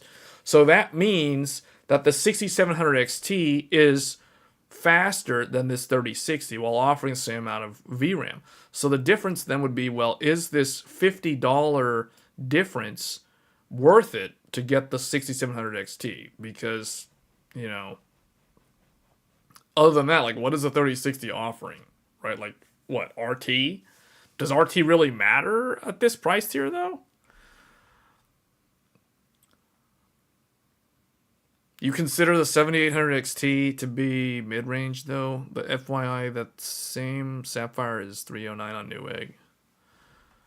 Oh, this one. Okay, so yeah, that's the thing, too. Like, if you look at Newegg, and if you're not near a Microcenter... Well, see, the thing is Microcenter can price match, so that's... Yeah. So, okay, if we're doing 309 for a 6700 XT versus the 3060 12 gig... That's a $20 difference for a much faster graphics card. Yeah, then that's a no-brainer. In the Newegg scenario, assuming the 3060 WindForce is the same. Oh, we haven't even talked about the fact that we're comparing a Gigabyte WindForce to a Sapphire Pulse. Like, we haven't even talked about that. Like, the Sapphire, I'll tell you guys right here, this alone is worth $20 more than the Gigabyte. Like, just straight up, hands down, like, this is a Sapphire Pulse. Like, to put things into perspective, to give some people an idea, well, I don't know if I should go there. I don't want to bring up automotive because that's almost like getting into politics on this channel. I was gonna make a car reference. I was gonna say that this is basically a Toyota Corolla, and this is I'm not gonna bring down another car brand, but you guys get what I'm saying. Like, this is a reliable GPU because it's Sapphire. I always say Sapphire is the Toyota of graphics cards. So to kill a Sapphire unit, it's like really, really hard. It's like trying to kill a Toyota. So this thing, we all know the reputation of Gigabyte graphics cards. So yeah. So, but yeah, like price match to Newegg 309 for the Toyota AMD Radeon RX 6700 XT. Yeah, this totally is the one that I would get. The Gigabyte is kind of no.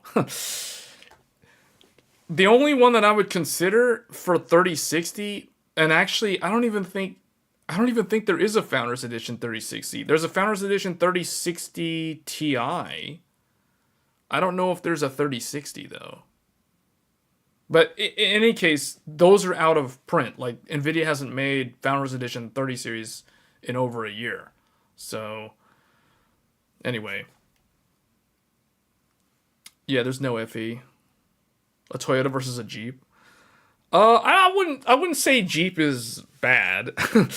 I wouldn't call a Jeep like I wouldn't compare Jeep to Gigabyte. I don't know if that's fair.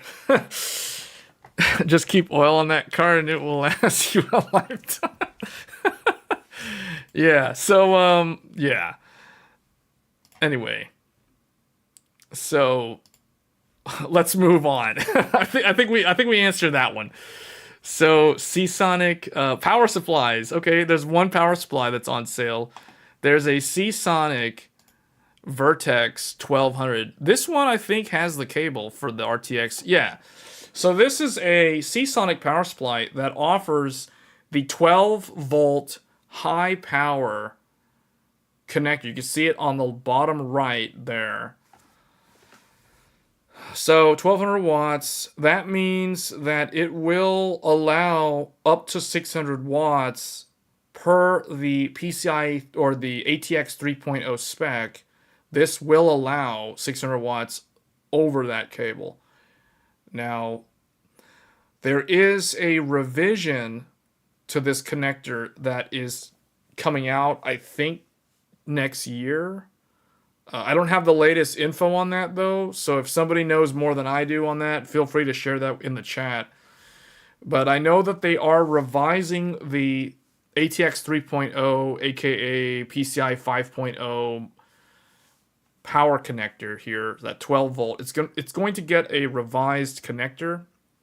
It will still look the same, but I think they're changing the housing for the wires, or I guess the metal contacts, so that it's less likely to cause bending losses that would result in a fire, which is basically the whole fiasco with the 4090s at launch last year. Some people say that it's user error. Others say that it's the connector is flawed in design. I don't know which one is correct, because I myself, what I can tell you guys is I have been running power supplies with this connector natively for about a year now, and I haven't had any issues. I was running a 3090 Ti, and if you guys don't know, the 3090 Ti actually at stock uses more power than a 4090 consistently at stock. So, and I didn't have any problems with the 3090 Ti connecting to this connector, nor did I have any problems with the 4090. So I don't know if it's user error. I'm not saying that people who had that catching fire issue, the fire hazard problem, who experienced it, I'm not saying that they did something wrong. I'm just saying that I don't have enough anecdotal evidence to prove that it is not user error. Nor do I have anything to say in regards to whether or not I think the connector itself is flawed in terms of the design. Met saying his 4090 is drawing around 535 watts under full load. Yeah, see, that's the thing. Like, what I could tell you guys, my 3090 Ti, Founders Edition 3090 Ti, that thing at stock consistently would pull around 450 watts, and it's rated for 450 watts. It would oftentimes exceed 450 and go to like 483. I distinctly remember the number 483, watching that in Afterburner, or I guess Rivatoon or whatever, you know, the overlay. I remember seeing the number 483 with my 3090 Ti when playing games like Star Citizen and, it wasn't Hogwarts Legacy. It was, what was the other game that I tested last year? But anyway, the point is, I remember 483 watts on a 3090 Ti with that connector. And I never had any issues. So that's a high wattage GPU space heater, and it would not cause that problem. So, but yeah, I don't know. Like, it's a decision, right? Like, you could choose to get a power supply that has this connector natively, or you could wait until the hardware revision takes place and they start rolling out the newer units. But when that happens, I don't know. I know that they've already finalized the specification update, so the revision is done, at least in terms of the PCI SIG group. Like, they have actually finalized that. But that means that all the units that are in the field for purchase today, like, for instance, this Seasonic Vertex, they don't have the update. So these are still shipping now, and the ones in store shelves with the older connector. And a lot of people are going to avoid that because they're afraid of the fire hazard and all that kind of stuff. So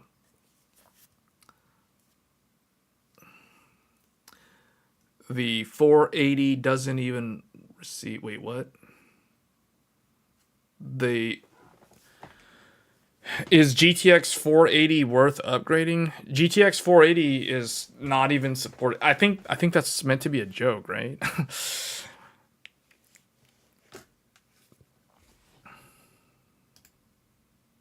I think that's supposed to be a joke. I hope that's a joke. You can keep the 480 for winter. Is the GPU side never the PSU side? Yeah, but the connector type is the same on both sides, though. So I don't know. Like, some people say just get the... Like, it depends. If you have a Corsair power supply, Corsair sells the adapter. So you can get, like, a 2 Type 4 6-pin on both sides to a single 12-volt high power on the other side.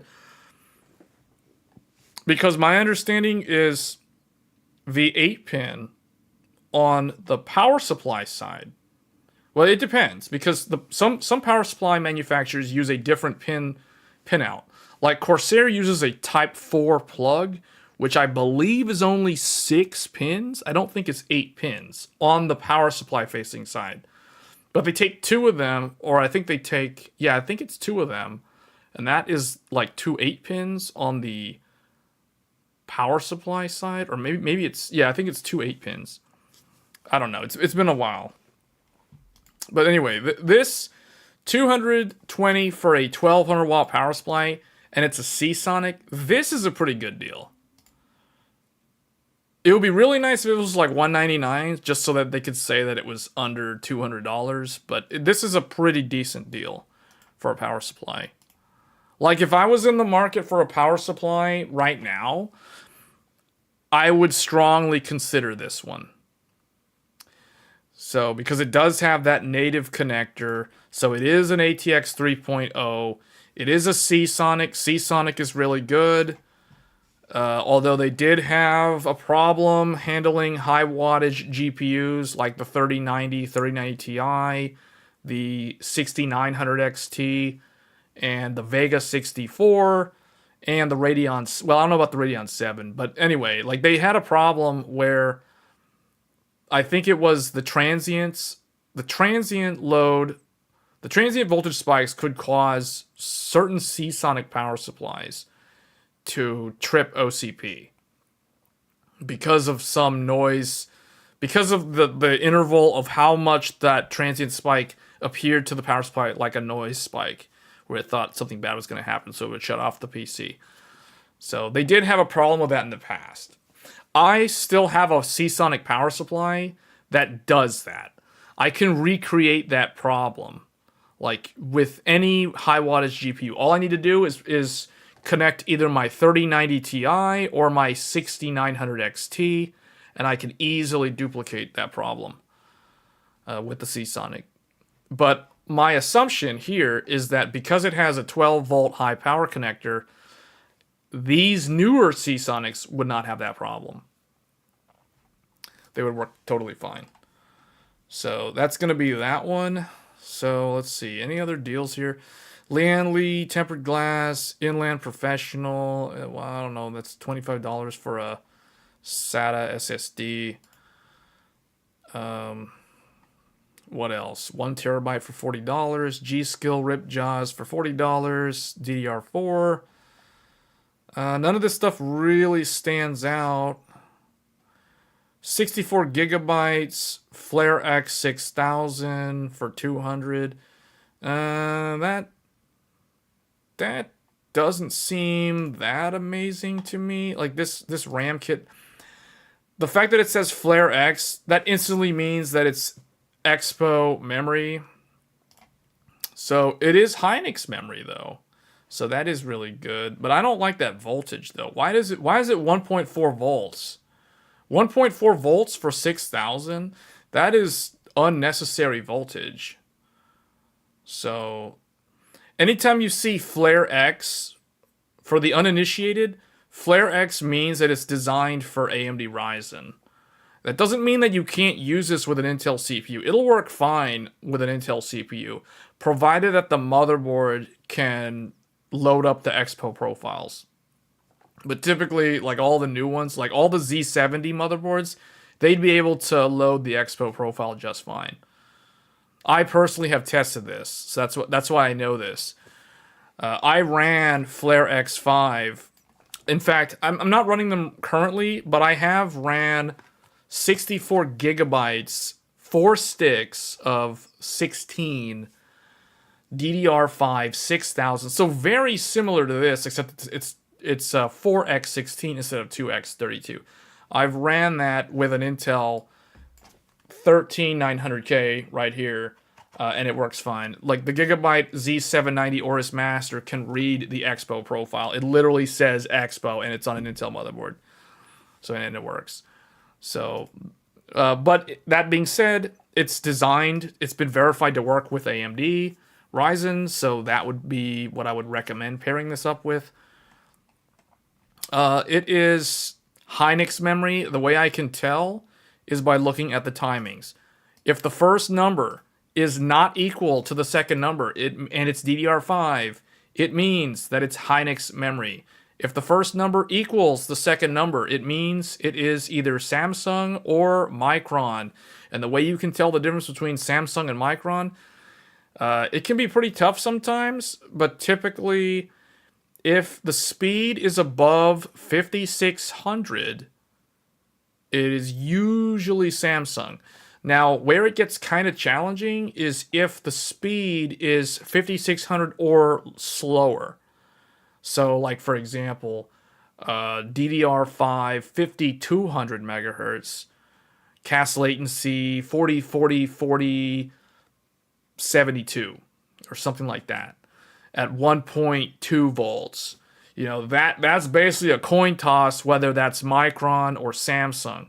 It's typically, there's a very high probability that it's going to be Micron, but it doesn't mean that it won't be Samsung. Samsung typically also will have better cast latency timings than Micron, and Samsung will also offer 6000 speed, and sometimes 62 and 64. So that's going to be the memory deal, if you consider this a deal. I don't consider this an amazing deal. It's kind of like it's an okay deal, I guess. It's 64 gigs. I would rather look for something that's 1.35 volts personally, or 1.3 volts even, if possible. Because the thing with the voltage is the lower the voltage, the better. Because it means that your RAM will run at a lower temperature. And typically, if you want better stability, on your memory, you want your RAM to stay below 60 degrees Celsius. Here's a webcam for $15. USB 2.0 1080p. Let's see, Razer, whatever. More laptops, a bunch of laptops. I guess what we can do now is let's go look at Newegg. I guess what I was trying to see, like, hold on, let's look by product. Let's look at the processors. Let's see what Microcenter's got for. Actually, what I want to see. Let me go back here real quick. Let me see what the. How do I find their deals for, like? Oh, okay, here we go. Top deals. Here we go. Intel Core desktop processors. Here are the top deals. $399 for an Intel Core i9 12900K with an Asus Z790 V Prime Wi-Fi motherboard and 32 gigabytes DDR5. This is an okay deal. Last year they had a better deal because they were selling like an i7 11 700K for plus the motherboard plus the RAM for like $200 for like half the price of this. So I don't know. I kind of think that was a better deal. But let's look. Okay, let's compare i7 to i7. So here's one for $50 more. You can downgrade from an i9 to an i7, which is essentially the exact same processor, for $50 more, just to say it's 13th gen. And then for $50 more again, so for a total of $500, you can get a brand new i7 14th gen MSI Z790 Pro Wi-Fi motherboard with 32 gigabytes of memory. This is a 14th gen for $500. So pretty good, I guess. And then the i9, $700 or $800 to double the memory. Okay, so it's basically the same CPU and the same motherboard, except the $700 one is 32 gigs DDR5. The $800 one is 64 gigs. What's really weird about the Intel bundles is, my first question looking at this is, where is the 12th gen i7 bundle? And also, where is the 13900K? Like, why is there no 13900K? Why are there two 14900K bundles and there's no 13900K bundle? And where's the 12700K? Like, do they have so many 12900Ks that no one wants that they're just ignoring the 12700K? Because I would say, if they could put a bundle that's like 12700K plus the same RAM, the same motherboard for, $299, that'd be a pretty good deal. For $300, RAM, motherboard, and CPU, that'd be pretty good. I mean, it's a 2-year-old CPU, so it doesn't sound that great. It's like, I can make this sound very, very good, or I can make it sound very, very bad. I can show you these bundles in two different lights. I can show you the light, and I can show you the darkness. But we're just going to leave it at that. Let's look at the AMD bundles.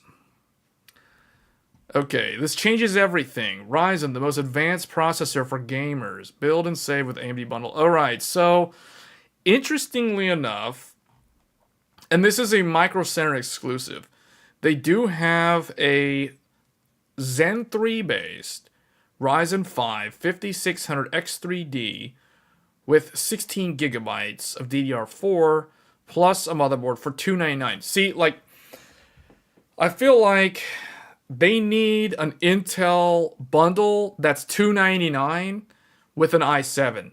Or just put an i5. Why are there no i5 bundles? Like, they don't have any i5 bundles for Black Friday. Like, that to me is a missed opportunity. Anyway, but okay, they got a Ryzen 5 here. It's the old Ryzen 5, but it's the good Ryzen 5. It's the X3D one. Uh, all right, this one Ryzen 7 7700X for $399. This is pretty common. I would say like the $400 price point. Ryzen 7 plus motherboard plus RAM. This is an overall good choice.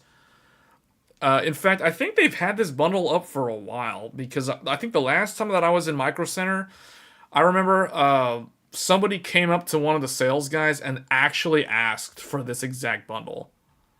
Like he was saying, "Do you guys have that bundle with that Ryzen 7?" And he's like, "Is it? Are you talking about the 399 bundle?" And he's like, "Yeah, yeah, I've got it." I remember that. And so it's like this one's pretty common, this bundle here, because it's $400. Because the way I look at it is, this is basically what this is like buying what is essentially the console price points. Well, actually, no, because the consoles are. Well, yeah, yeah. This is like the price of a PlayStation 5 digital edition, where you still need to provide the graphics card and everything else for the PC, but this bundle gets the other expensive parts of the build out of the way. Like the GPU obviously is going to cost a lot of money. And then you have the other things. Assuming you can repurpose the old parts, so the power supply, the case, etc., any RGB fans, all that stuff, you just reuse all of that. And you just $400, there you go. So this is a very good price point, despite all of the inflation and all the other excuses to raise prices artificially, or even if they're realistically justified. I feel like $400 upgrade for the platform is actually a pretty good price point. In my mind, I typically budget around $500 to $600 on a platform upgrade. So that brings us to the next bundle, which I think is probably going to be the overall best choice here, which is going to be the 7800X 3D bundle. So this one at $469 is very compelling. This would have been super nice if this was just $449. If Micro Center just made this $449, like $450 for this, it's basically like $50 more to go from the non-Vcache to the Vcache one. I feel like that would have been really good, but still at $469, this is still probably, I would say these two, the $399 and the $469, these are going to be the ones that sell the most on Black Friday. Especially because after that Gamers Nexus best CPUs of 2023, especially this one here. But I feel like if I was a salesperson at Micro Center, if somebody comes in and they ask for the $399 bundle, I'd ask them like, what kind of games do you play? And if they start talking about stuff that's going to benefit from Vcache, I'm going to try to upsell them. I'm not going to lie, I'm going to try to upsell them. If I was at Micro Center, if I was a sales guy at Micro Center, I would try to upsell them this, because it's like, it's pretty easy to justify the $70 upcharge for that Vcache, because this is a really nice CPU. Because last year, the 5800X3 was a really nice CPU, and that CPU is still really good. The only reason why I feel like it's not that great is because it's really only for people who already have an AM4 motherboard. I feel like trying to sell, like buying a 5600X 3D or a 5800X 3D new with a motherboard and RAM now is kind of a weird choice, considering the value you can get from the newer platform for not that much more money in the grand scheme of things. So that's kind of my take on it. You think they finally realized the original G-Skill flare kits they sold were... Did they replace them? I don't think they replaced them. I think it's still the same... Flare X. Oh, maybe it's Hynix Flare X. The thing is, the Flare X that they were selling wasn't that bad. What, did they replace him with like Hynix Flare X, or what'd they do? Hold on, let's see. Is it Hynix? No, it's still the same stuff. This is still the same. You know why I know? 36, 36, 36, 96. Because I have two sets of Flare X5. Because I'll tell you right now, when I bought the 7700X, I got this exact same RAM for free from Microcenter. I still have the RAM. It was in the Intel PC for like months until I took it out and put actual other higher density RAM in there. And then the other RAM I got was when I bought the. It was when I upgraded the 7700X to the 59 or the 7950X 3D.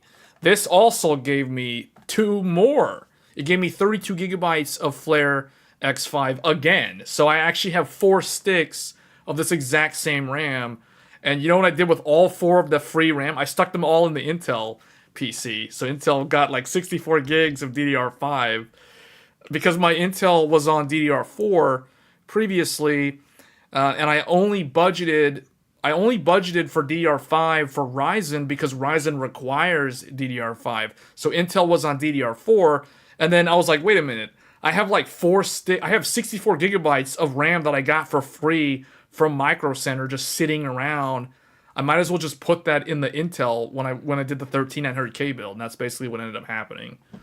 So both Intel and AMD are both running on DDR5 now. But it's funny because Intel was using my Expo, because this is Expo memory. I'm running Expo memory in my Intel 13900K build, and I'm running Intel XMP memory in the Ryzen PC.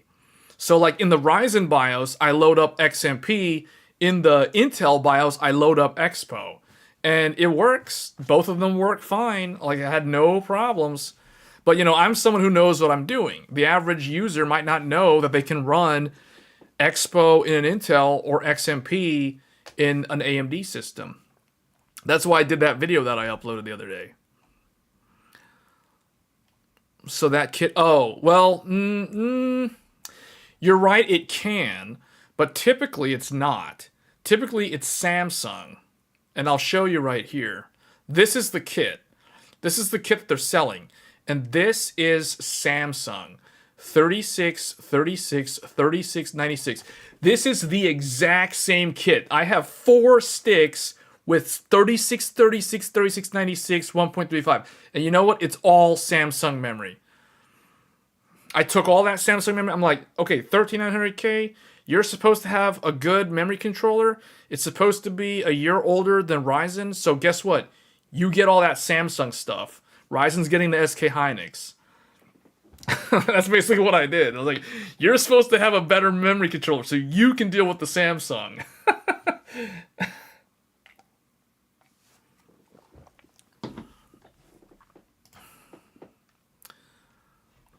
All right, so yeah, that's exactly what it looks like.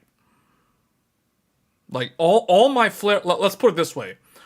All of my Flare X5 is Samsung memory. All the other DDR5 that I have actually spent money to acquire is all SK Hynix. I can tell you guys, I can list it for you. I can give you guys the SKUs if you want to copy me and get the same exact memory. Hold on, where's my...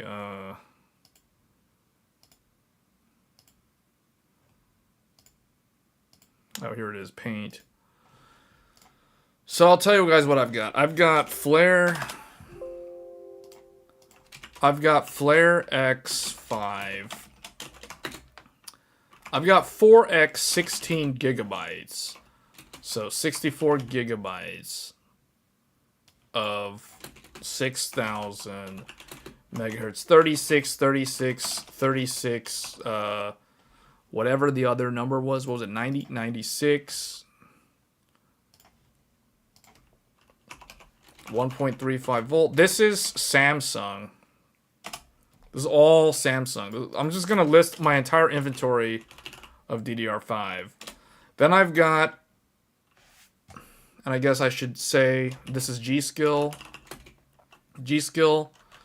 And And then I've got G-Skill Ripjaws. And for those that don't know, Ripjaws is the XMP. Flare X is the Expo. Ripjaws S5, that means it's DDR5. I have 4x 32 gigabytes. So I've got 128 gigabytes at 5600 megahertz. This is 32, 32, or 34. I forget. I think it might be 34. 84. I forget what the I forget the timings on these. All I know is it's CL30. That's all I remember, and it's 1.35, or is it 1. No, it's 1.25, or is it 1.3? I think it's 1.25. This is SK. This is Hynix. That's Hynix. This is XMP memory. This is what I actually purchased originally to run in the Ryzen PC. So for the longest time, I was running half of this memory was with the 7950X. The PC that I'm streaming on right now is the 7950X. So this was running 64 gigabytes. So 2 of those Ripjaws XMP memory was in here pretty much since launch day, up until I upgraded earlier this year to the 96 gigabytes. The other half was in the PC that became the X3D PC. And then, you know, if I wanted to combine them to do 128, I did a couple of YouTube videos on 128, but then I didn't keep it like that because I didn't like the lower speeds. Eventually, now, today, all of this RAM, all 128 gigabytes, is with the Intel CPU. So the Intel is running 128 gigabytes at 4800 megahertz because the Intel can't do above 4800 stable with 4 sticks of dual or double, dual rank 2 DPC configuration. So, but at least it finally has its XMP memory. All right, and then the other RAM that I have is G-Skill, what is it called? Trident Z5. It is 90, so 2x 48 gigabytes, so 96 gigabytes of 6400 megahertz. This one is 34.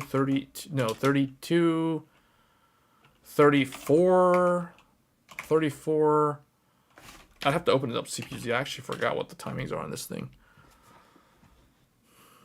If you want rock solid RAM, you recommend that? I'll look at it. I'm trying to find like a good 8000 kit RAM.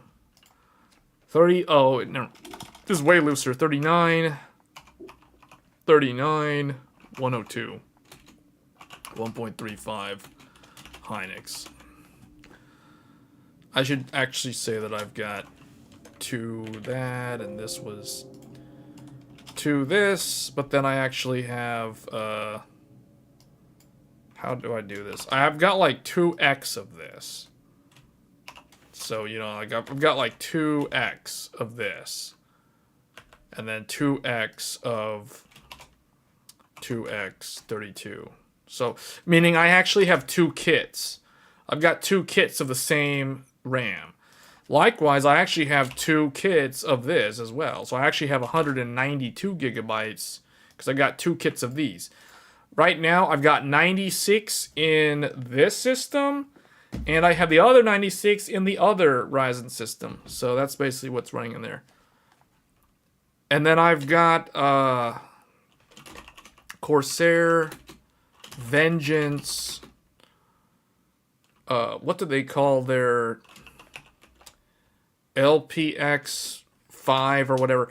Corsair Vengeance, I'm forgetting what the name is, but it's basically 2x 32. I've got one kit, so that's 64 gigabytes, and this is 5200 megahertz JEDEC 40, 40, I think 74. if I'm not mistaken, at 1.2 volts. This is Micron.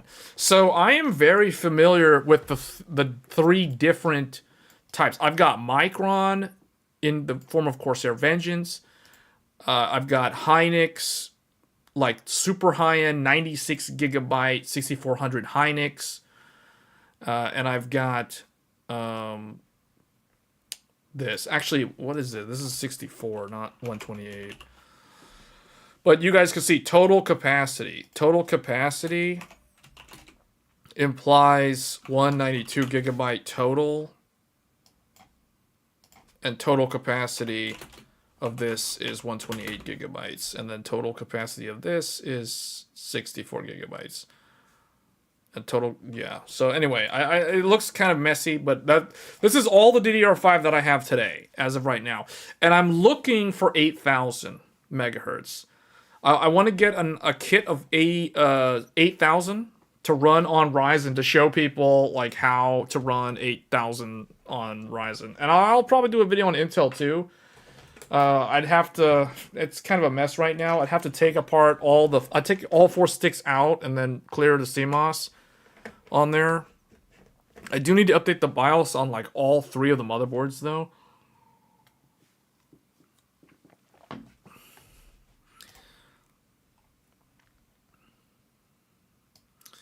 I'm going to look up what is this RAM kit that you have here. Because this is what I was looking for. Microcenter had this on sale for 200 and I think 279 or something like that. They're sold out. But I was looking for this. And I can't seem to find it anyway. I talk a lot about this specific kit for 8,000 because this is 1.35 volts. That's the reason why. This is the lowest voltage 8,000 SK Hynix kit that I've been able to locate. And it's very expensive for 48 gigabytes, so that's why I'm really wishing or hoping that they're going to release 64 gigabytes. Although this is a single rank DIMM. This is nice because it's single rank, 24 gig. So on your CPU, you get 6400 on 1.4 volts. See, that to me is kind of high voltage, but what type is that? Is that Samsung or is that SK Hynix? I can't find this RAM here. Hold on, maybe it's you have to look at it from here. Team Group Delta. Oh, this. Yeah, actually, I think Microcenter has this. Hold on. I think they do. No, they don't know what that is. Wait, that's Game of the Year. What's that? Oh, okay, here we go.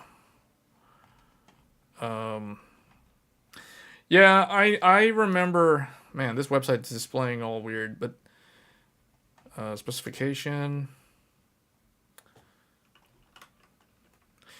Yeah, ideally though, like this is probably the best kit of RAM right now. Because it is single rank, it's higher dense single rank. And you can tell it's good because it's 1.35 volts. Now, the thing is, the latency is pretty bad, though. You see the cast latency is 40, 48, 48, 128. But the thing is, at 8,000 speed, you know, it's still going to give you a lot more memory bandwidth.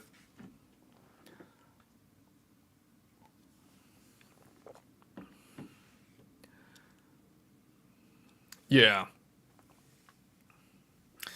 But I want to try to push for 8,000 on either AMD or on the Intel, just to show that it can be done. Just to show that whole thing about like U clock equals F clock. You know, because at this speed, at 8,000, your fabric at 2 gigahertz and your memory controller is also at 2 gigahertz in Gear 2 mode.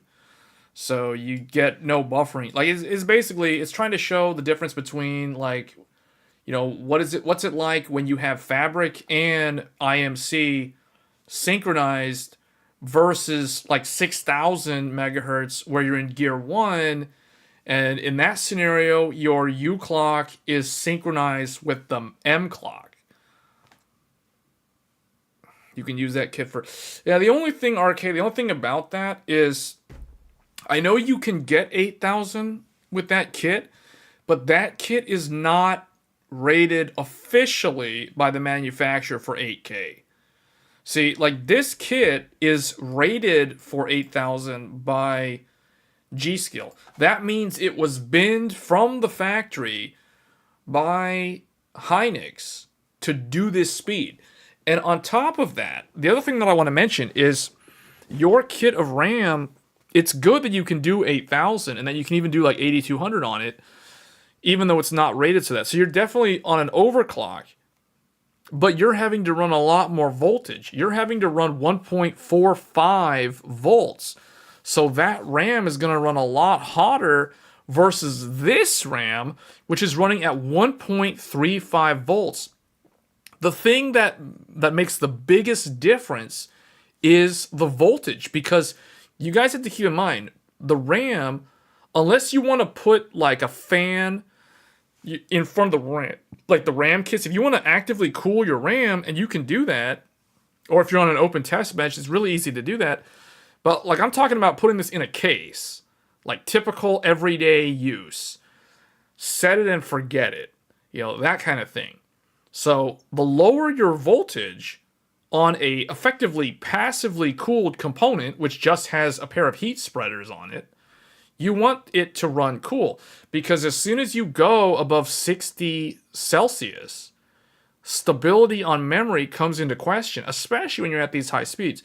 So the thing that makes this memory so magical is the fact that it's 1.35 volts at 8,000 megahertz. Your set for RAM, wait, your RAM 56 at 1.1, wait, really? Typically 5600 is typically 1.2 volts or 1.25. I'm not saying it can't do 1.1, but I'd be curious to know, like, what is the actual kit that you're running?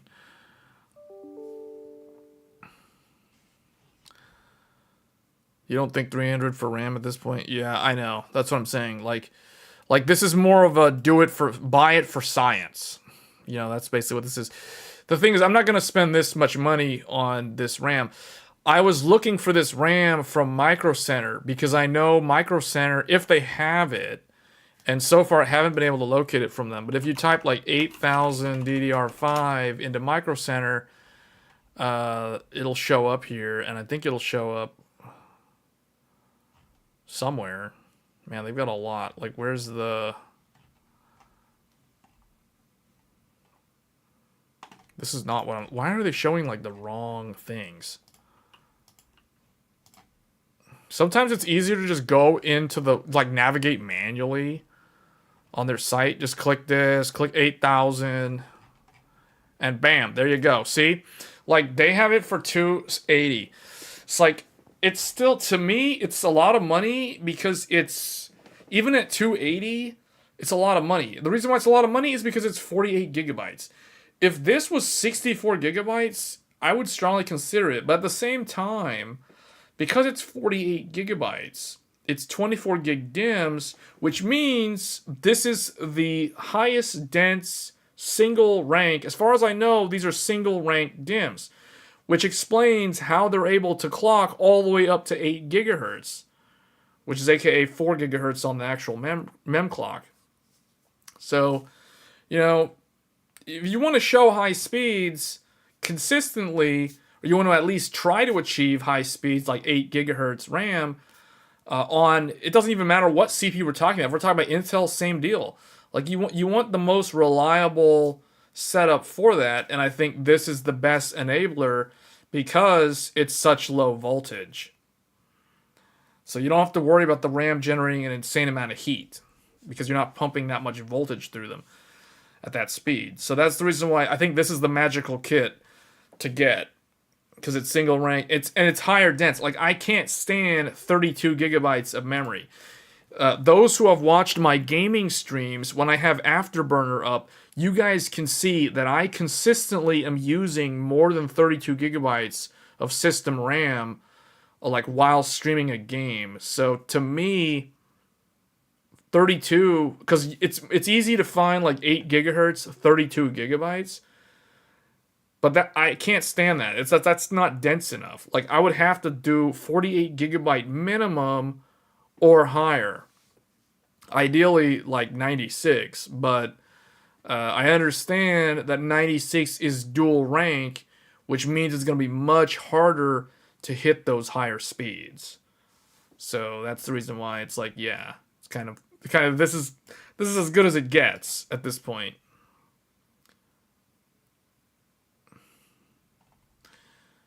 Microcenter opens at midnight tonight? Really? No, I don't know why. I really don't know why, because it's like they don't really. I don't know. Yeah, this would be the kit to get if you're gonna try for 8,000, regardless whether you're on AMD or Intel. This is the one to get. You'll thank me later. Let's put it that way. 1.35 volts at 8,000 is amazing, considering the current technology limitations that we have. They're holding that RAM for you? Wait, which RAM? This RAM?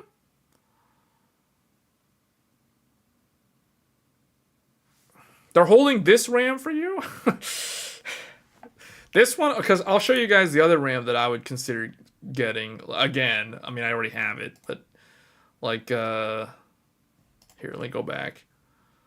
So the other RAM would be, remove this. It would be 96. Here it is. This is what I'm actually running right now. So for those that are wanting to copy me, like this is what I'm running right now. So you can see like this is pretty good. 6400 at 1.35 volts with those cast latency timers. So you can tell by looking at this 32 and 39, that's Hynix. So I'm pretty sure this is Hynix M-Die. Or yeah, this is Hynix M-Die. In fact, I think all of my Hynix DDR5 is M-Die. Because I don't have any low density DDR5. Oh, Team Group. Oh, Gershon sent me the, yeah. Okay. Oh, I see. Okay, but you're running 16 gigabytes. See, so that, yeah, okay, that makes sense. Because that RAM is not, that RAM is, it's like half populated single rank. Or no, it's not that it's half populated. It's just running the lower density DDR5. It's the 2x16. It's single rank. Yeah. It's single rank. Okay, I see. So you're running a 32 gigabyte kit. Okay, so see, to me, I can't do it because that's not enough memory. Like the mount is too small. Like for me, the minimum that I would do is 48 on 2 sticks. 2x24 is the minimum that I could accept. Considering like where I'm at right now, I'm at like 2x48. Like I'm running 96. So, but yeah, see that's the thing. Like the density, as you go up in density, it becomes more challenging to run this RAM at higher speeds. And then on top of that, it's the number of DIMMs per channel is where it gets really challenging. You want to see the speeds of the memory like fall off a cliff. Run 4 sticks of dual density or dual rank DIMMs. And you will see that the maximum speed that you can get for 24/7 operation isn't really going to be much more than 4,800 megahertz. And that's for both AMD and Intel. Case in point, right now, I'm running 128 gigabytes of RAM on an Intel 13900K Yes, the 13900K right here. This processor is running 128 gigabytes of RAM, but guess what? It's only running the RAM at 4800 megahertz because it can't run the RAM above 4800 megahertz. It can't do high speed at 128 gigabyte density. I might be able to overclock it and get it to do 5000 or 5200 megahertz. In fact, I've been meaning to try that again because I know for a fact 5600 doesn't work. You cannot do 128 gigabytes on an Intel CPU at 5600 megahertz. Intel's official documentation says that your maximum is going to be 3600. Same with AMD. AMD also says that if you're doing 128 gigabytes of RAM, we certify up to 3600 megahertz. So both set the correct expectations. In fact, I think I've got the, where's my, hold on. How do I see my,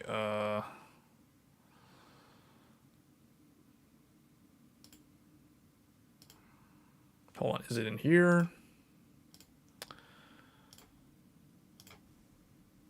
No, wait, Dell, no, that's Dell. Hold on, here it is. Hold on. Yeah, here we go.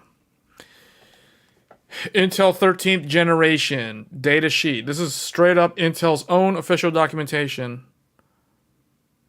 Bam, right here.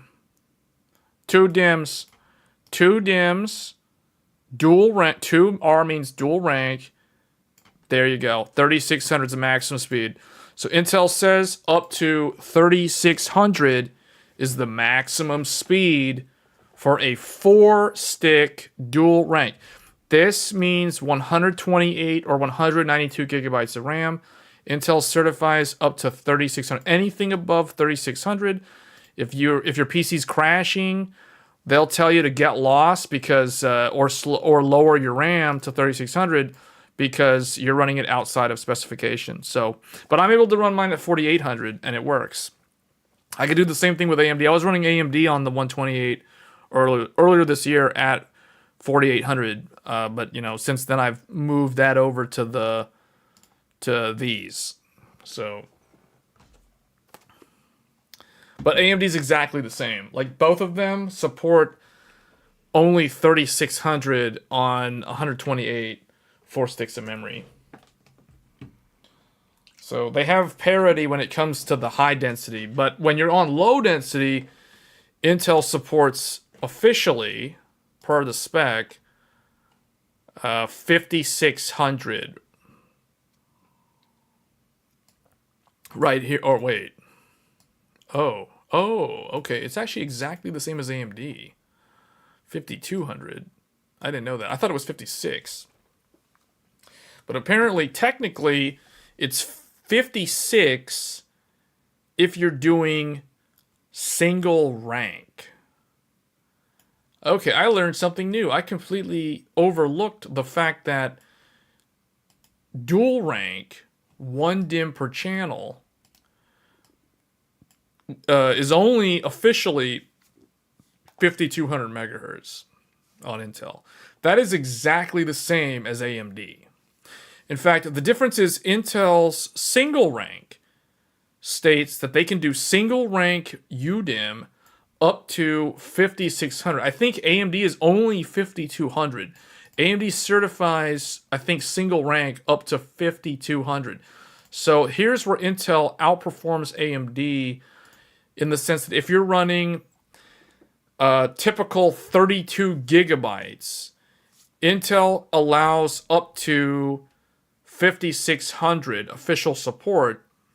AMD will only allow up to 5200, as far as I know. Intel's documentation, the public documentation, is a lot more in-depth, I will say, and more detailed than AMD's. AMD's documentation, compared to Intel when it comes to support matrix, is definitely far more bare bones. It's functional, but Intel's one is actually more useful in terms of better. I think Intel could probably organize this a little bit better, but it does look more in depth. 50 or 7800 XT versus 4070 for streaming and recording. 7800 XT, man, like 7800 XT is like the best GPU that came out this year.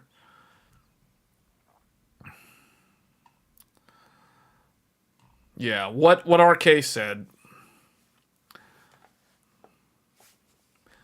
But yeah, this is that's interesting. I did not know that Intel was only 5200 official support on dual rank. That is good to know. I did not know that. Anyway, I think we've talked most of the deals. We've gone through most of the deals. Let's see. Is there any other deal worth talking about here? We talked about the bundles. Let's look at GPU deals. Are there any? Let's look at GPU prices now. This will be the last thing, and then we'll end the stream. RX 7800 XT. We'll look at Newegg. We could look at Microcenter if you guys want to look at Microcenter again. But the one to get is probably going to be... Oh, that's not on sale, but that is still a really good one. I personally would get this one. Edwin, you had asked which one. I would get this one. Now, I know it's more than $500, but what I can tell you is that if you get this, you're not going to be disappointed. Like, I am using a Sapphire Nitro 7900 XTX literally right now in the PC that we're streaming on right now, and it is a very similar cooler to this. It is dead quiet. It has dual BIOS. It has, you know, like, these fans are really thick and really solid, so they don't make a lot of noise. There's no weird vibration or anything. So, and it's all metal. The whole thing is aluminum. It's like buying a Mac laptop, but instead of the Mac laptop, they like shaped it into this. So the Tough is a better buy at $5. I disagree, only because Asus, in my mind, is trash when it comes to graphics cards. But this thing, okay, I guess the one thing that might make a difference is the back. Because what I don't like about the Sapphire card, the only thing I don't like about this card is the fact that they do 2 DisplayPort and they do 2 HDMI. I don't know why Sapphire does this. They don't do this on their lower end graphics cards. They only do it on their higher end graphics cards. And I don't know who at Sapphire thinks that people want 2 HDMI ports instead of 3 DisplayPort ports, because I really think the triple DisplayPort is better than the dual display. I'd rather have, let's put it this way, I personally would rather have 3 DisplayPort and 1 HDMI versus 2 DisplayPort and 2 HDMI. At the end of the day, it's not a big deal, but it kind of depends on your setup, and it depends on if you run a triple monitor setup and you're okay with running one of the side monitors on HDMI. That's basically what it boils down to. But yeah. Yeah, for the Radeon cards, like, the top choice would be Sapphire. Then after that, it's either going to be XFX or Power Color. And then after that, it would be probably ASRock. And then after ASRock, it would be, you know, Asus, MSI, and Gigabyte. That's typically how I look at it. Also, 3-year versus 2-year. Yeah, Shadow. But the thing is, the Sapphires don't die. That's what I was saying earlier. Like, that's why I keep calling this thing a Toyota Corolla, or a Toyota Camry. The thing doesn't die. Like, I don't care that it only has a 2-year warranty. Like, the Asus has a 3-year warranty, and the Sapphire has a 2-year warranty for a reason. The reason is, let's put it this way. I've had a ton of graphics cards. Like, I even have a video. I have a GPU collection video on my channel, so you can see my entire GPU collection. And what I can say from my own experience is I have never had a Sapphire card go bad. I have had to RMA the one Asus card that I had to RMA. And then the second time, I had to modify the Asus card so that it would not artifact because Asus didn't put the Unisync on all of the VRAM chips. Now, they don't do that anymore, but that left a bad experience in my mind when it came to Asus. So there's a reason why I don't consider Asus anymore for graphics cards. Now, I'll definitely consider Asus for motherboards, but I will never consider well, I won't say never. Never say never. I typically don't consider Asus for graphics cards. Like ever. I mean, not since 2013 or 2014 was the last time I bought an Asus graphics card. So, I've owned Power Color. I'm trying to think, like, the Power Color one had to have a VBIOS update because the Elpida memory had some kind of weird firmware or memory issue that had to be flashed to a newer VBIOS to fix. So that was with a Power Color 290X back in the day. But I've never had a problem with Power Color other than that. But that could have been an RMA. But thankfully, I worked with Power Color support, and they got me the updated BIOS. So Sapphire never had a problem ever, and I've had a ton of Sapphire cards over the years. I've never had problems with AMD reference cards. I've never had problems with Nvidia reference cards. And that's one of the reasons why I prefer to buy the reference cards, to be honest. And when it comes to MSI, I've never had a problem, but I don't like how MSI kind of sort of cheaped out on this generation. So I don't really recommend them for this generation for both Nvidia or AMD. Yeah. But I could care less if the Sapphire only has a 2-year warranty, because I know I'm never going to use the warranty. And Asus, let's put it this way. Asus better come with the 3-year warranty if I'm going to get an Asus card. Sapphire, if they have a 2-year warranty, I don't care. I mean, they could come with a 1-year warranty. I'll probably still buy it over the Asus. So, there's a reason why I keep saying these are the Toyotas of graphics cards. I'm going to keep on saying that. Nitro is quieter. Also, I no longer support Sapphire because the RMA policy is not legal in the US. Really? What I know about Sapphire is they partner with a company called Athlon Micro. That's typically who they use for their, like, North America based support. But I've never had to deal with it, so I don't know. Gigabyte, I personally have never owned a Gigabyte graphics card ever. So I can't really... So I hear a lot of complaints about Gigabyte GPUs. I personally have never purchased or have ever come into contact with a Gigabyte GPU. So although I have a friend who had a WindForce GTX 970 for like a long time, and he never had any problems. So, but I say that knowing that he's the type of person who doesn't play a lot of video games. Like, he doesn't spend a lot of time playing games on his PC. Hence the reason why he was able to use a GTX 970 from 2014 all the way to like 2 years ago when he upgraded to a 6900 XT. So, so that's not really valid experience in my mind. But I've heard a lot of complaints about Gigabyte.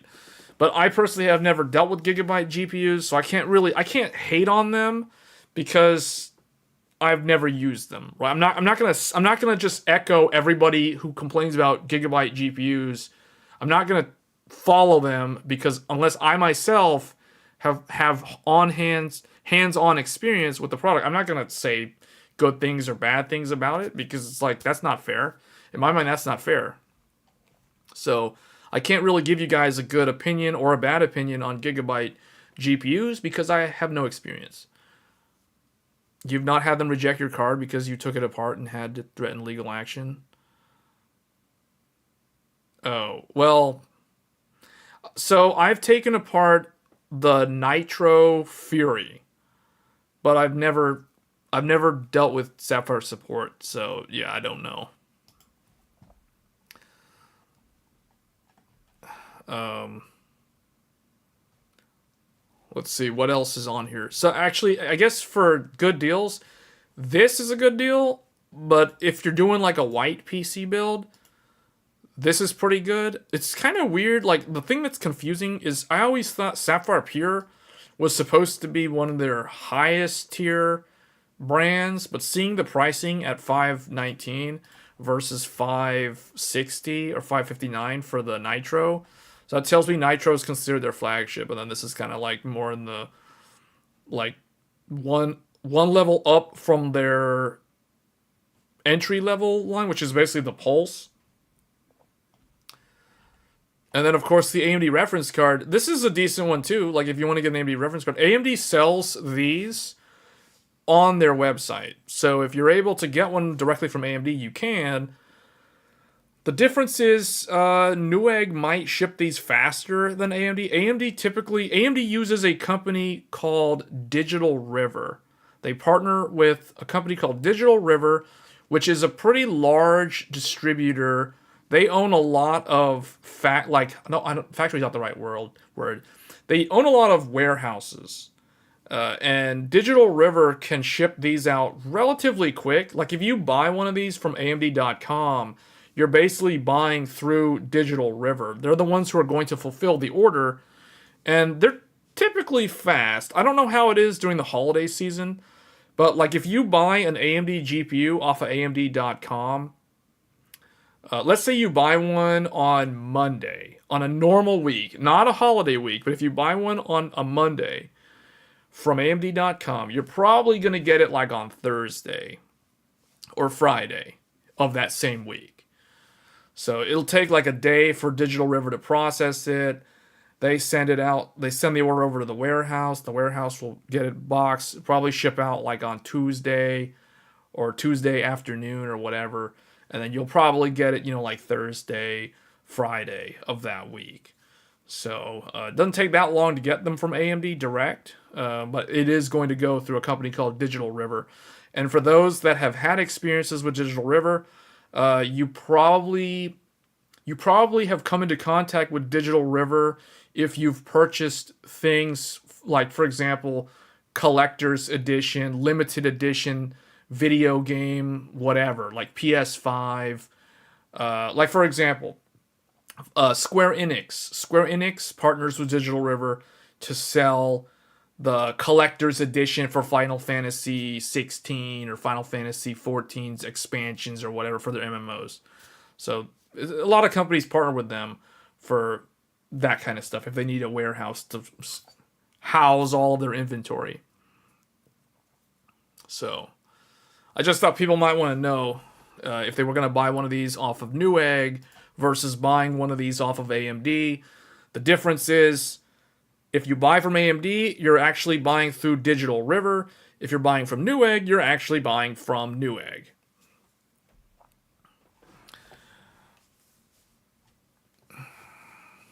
Avoid the what? Wait, what are we talking about?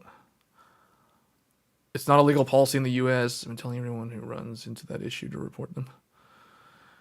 The thing is, though, is that a problem with Sapphire or is that a problem with Athlon Micro? That's the thing, because Athlon Micro is the company that Sapphire contracts out to do the RMA stuff. And I think Athlon Micro is the one who actually does the support. I could be wrong on who does the actual, like, the over-the-phone / email support ticketing. I don't know if that's Sapphire that does that or if that's Athlon Micro that does that, but I do know that Athlon Micro is the one that handles the RMA. Oh, it's Sapphire's policy. Okay, then maybe it is on Sapphire. Avoid the 990. Oh, Software saying you think about getting the 4 terabyte. Okay, if you want to talk about a 4 terabyte NVMe, I'll tell you which one to get. I'll tell you exactly which one to get.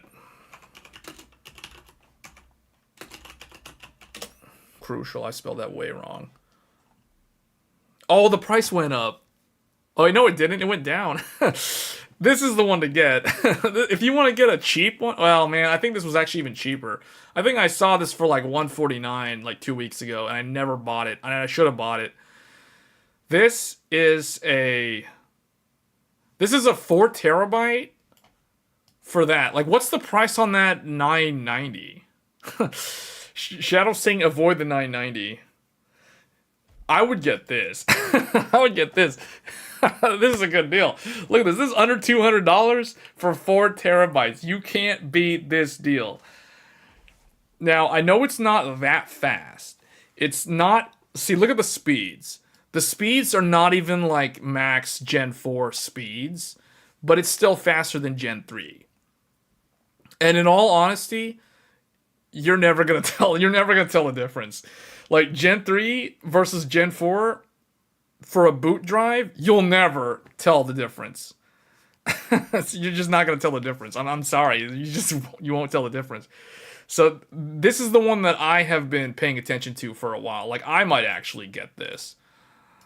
So it's not that fast, but it's still, it's under $200 and it's 4 terabytes. So you can't really go wrong with that. There was another one though. Okay. Whoa, that's weird. This one is, wow. This one went up, and I don't know why. This one is more expensive, and it's the Gen 3. This one has maxed out Gen 3 speed, but it costs more money.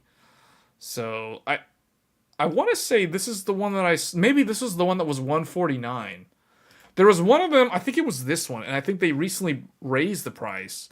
This one I think was on some kind of flash sale at Microcenter 2 weeks ago for 149. I could have sworn the Gen 3, because I remember looking at it, I'm like, wait, $150 for a 4 terabyte drive? NVMe? But then I saw, oh, it's a Gen 3. But still, even if this was 150, I mean, I probably might get this. It has no DRAM cache. Yeah, but the thing is, like, I wouldn't use this as a boot drive. See, I would use this as like a drive. This is the type of drive that you would put games that are like 60 gigabyte games. You just load this thing up with like games, and that's basically all you do. Yeah, no, I wouldn't use it for a boot drive. But it depends on the use case. Yeah, like if software's looking for a boot drive, there are better options. But if you're just looking for cheap NVMe storage to throw all those games that just keep on getting larger and larger in file size over the years, these are the sort of ones to get. Because you just want high capacity, and you'll just throw all those games in there. Like, these are the sort of games that you would dump, like, Cyberpunk 2077 on here and forget about it, and you'd throw all those other single-player games that are, like, 100 gigabytes in file size. You just throw them all in here. And that's basically what this is for. So, that's what I would get. Oh, P3 Plus. Oh, P3 Plus has DRAM? Oh, okay. Yeah. So, yeah, then this one. I mean, it's under $200, and it's a 4 terabyte Gen 4 drive. It's not that fast, but whatever. Like, right now, I mean, because look at the alternatives. The alternatives are... What is this? Why is this so expensive? Oh, because it's TLC. Everything's going TLC now, so it's... I mean, everything's going QLC. QLC flash. Inland Performance Plus. This one is actually pretty good, but it is way more expensive.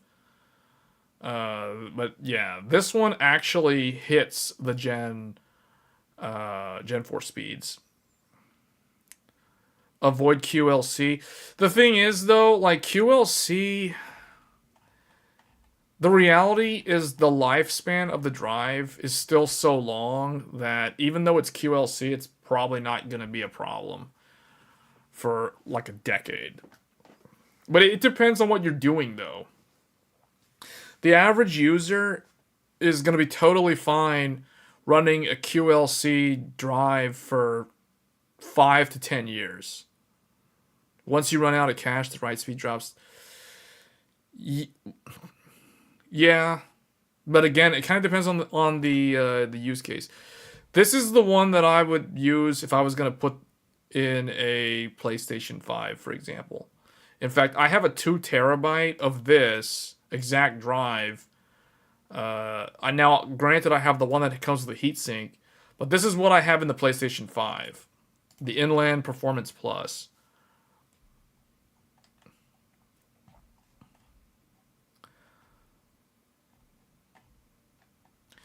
See, Seagate game drive. Yeah, they don't have. I mean, this is the best one that I can find. I think this is the best one for like Black Friday deals. If you can consider this a Black Friday deal. I could have sworn I saw one of them for like $149 though. Yeah, Inland's trustworthy. That's Microcenter's brand. For those that don't know, Inland is Microcenter's brand. So you typically, I think you can get these from Amazon, but Inland is actually Microcenter's store brand. This is their private label. So I mean, I have a ton of Inland drives. Yeah, they're good. They have the what's the name of the controller? They use I think they use the Marvell controller, which is a good one. So it's good. See, look, 3,000, or what is this? This is actually what, like 3 million total bytes written, 4 terabyte. You know, it's got the full speed. Yeah, this is perfect. 6-year warranty. This is perfect for a PlayStation 5. I wish I could find. Hold on. Let's actually go to the SSD section. Where is it? Internal SSD. And then we want to look at. Let's look at Inland specifically. We'll look at them first. Oh no, they have Phison. I'm sorry, they have Phison controller, not Marvell. They're Phison controller, which is actually really good as far as I know. Yeah, they're all Phison. So in fact, Phison right now has the best one. Like, if you guys want a Gen 5 SSD, all of the Gen 5 SSDs from Crucial and from Inland, in fact, a lot of people don't know this unless you guys saw my video back in January. I think it was January or February of this year. I did like a world's first Gen 5 SSD, and it was actually the Inland SSD from Microcenter. This is the SSD. This was the world's first Gen 5 drive. I actually have this. This is my boot drive in my 7950X3D test bench PC. Like, this is the boot drive that has Windows on it. It's a 2 terabyte Gen 5 SSD. Now, it is not the fastest Gen 5 SSD because there is a faster one. In fact, I also have the faster one, which is actually right now the world's fastest drive. The Crucial T700 is the world's fastest SSD right now in terms of an all-rounder. Yes, the Samsung 990 has that extra cache they put on there. But if you were to look at two of them in a vacuum across a whole bunch of workloads, this is the fastest drive. So I have a 2 terabyte in this PC that I'm streaming on right now. We're using a 2 terabyte Gen 5 T700. But yes, Shadow, it is extremely expensive right now. All Gen 5 is cost prohibitive. So, however, the Inland, which is the world's first Gen 5 drive, is currently $200. So, you know, like 2 terabyte for $200, Gen 5. It's not the fastest, but, you know, in the grand scheme of things, it is still a really, really fast drive. It is no slouch in terms of the read and write speeds.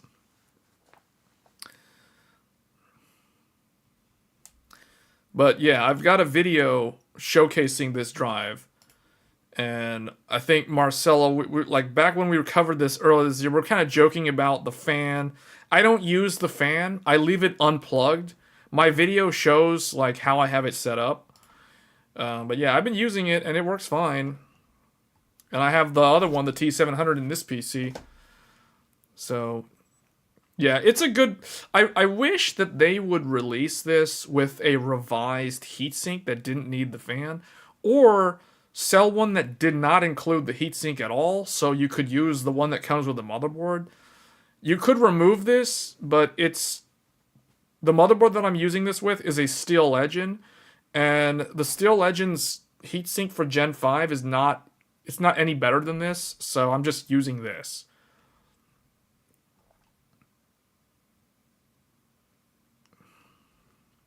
Oh, the Tai Chi.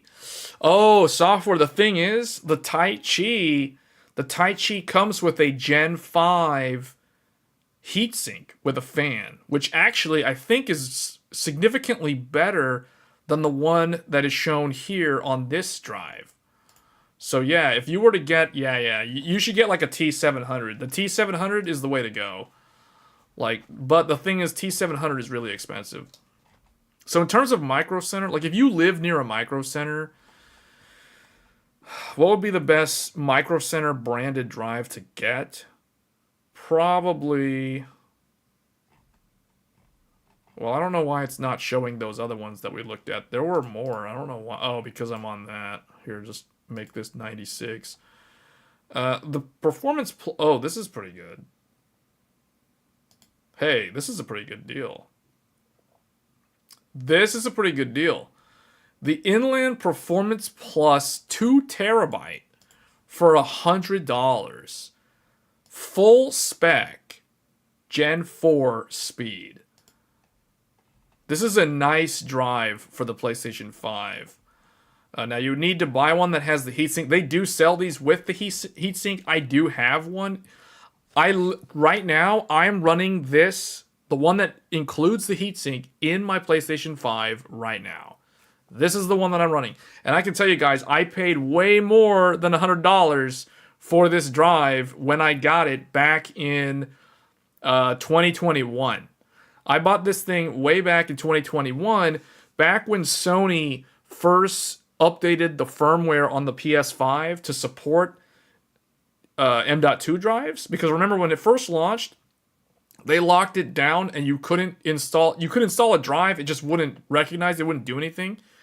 So I bought this as soon as I could add one to the PlayStation 5. And I think I paid like $350 or something. I'm pretty sure I paid like somewhere between $300 and $400 for this drive, like back in 2021 or something like that. I think I paid like $349, $349, somewhere in there. And think about that. Now it is like literally, look, they're showing MSRP as $400, and I think I paid like $349 back in the day. So now it's, Black Friday deal, $100. I mean, that's pretty good. That's a pretty good deal. That's a pretty good deal. That's a really fast drive, because the PS5 requires a specific speed and it needs that DRAM, and it has all of that. The 4 terabyte one is $249. Like, I would say if this was $199, hands down, this is the move. This is the chess move to make in the game. Like, that is what you get. If this was $199, this would literally be the best deal for Black Friday SSDs. But because it's not, I'm going to go ahead and say that this is actually the best deal. $100 for a 2 terabyte Gen 4 with full Gen 4 speed. Not like some slow Gen 4 like that other one, that P3 that we were looking at earlier. No, this one's like the full speed. So, yeah, this is the one to get. Provided you have the heatsink. Otherwise, you're going to be looking for this one. Okay, here's the one. This is the actual one that's in the PlayStation 5 that I've got right now, because it includes the heatsink. And it's funny, literally they say compatible with PS5. Back in 2021, I can guarantee you, they did not say compatible with PS5. No one had that. Western, it was either, I think it was Seagate or Western Digital. Whoever had the SN850 was the one that had PS5 plastered all over the marketing on the packaging. But then after that, everyone started copying them, and now everybody says compatible with PS5. because they have the right heatsink size. So, yeah. Okay, yeah, I think it was Western Digital. But yeah, this one's in my PS5. So, and at 109, it's $10 more, but that's because it includes the heatsink. So, bottom line is, if you're buying for a console, this is the one to get. If you're buying for a PC that you can provide the heatsink from the motherboard, then this is the one to get. But they're effectively the exact same drive. The NAND is Kioxia, not SanDisk, which is owned by Western Digital. Oh, that is kind of weird. Yeah, I did not know that. Yeah, that's... Okay. Last year, Microcenter did have... Okay, yeah, they still have it. So if someone's looking for... Well, see, it doesn't even... So what's interesting here is last year, Gen 4 drives were not nearly as good in terms of the value for dollar a year ago. This year, Gen 4 is where it's at. For like the deal, I think this one's the best one. But last year, this one, I remember this drive was like $69.99. This one was $70. We covered it on a stream. I mean, I could go back and find the stream showcasing when I talked about this drive. I actually ended up buying like 2 of these from Microcenter during the Black Friday deal. I got 2 of them. One was for a laptop, and the other one is actually in this PC right now. I use it as a scratch drive to just throw a lot of my YouTube videos, the unedited videos, and the edited videos are kind of just kept on this drive. And then, like, after a couple of months, I'll move them off to a NAS. I'll move them off into a hard drive at some point. But, yeah, this is kind of like my scratch drive. It's a low-end drive, but I only throw a bunch of, like, video for the YouTube channel on here. So I've been using it, and it was super cheap. It was like $69.99 a year ago, and back then this was the best deal for $70 for a 2 terabyte. You could not beat that last year. $70 for a 2 terabyte. Yes, it's slow. Yes, it's Gen 3, but who cares? Like it was so cheap, and I'm not gonna put games on it anyway. I was going to use it as like a scratch drive with DaVinci Resolve and just throw a bunch of archival footage. So, yep, that's basically what I'm using it for, and it was good. Yeah, it's still a decent price, but it's not as good as it was a year ago. See, the thing is, a year ago, this was $10 less than it is now. And all those rumors about NAND flash prices going up, this might be a sign, or this might just be Microcenter trying to make back more margin on these lower end drives for whatever reason.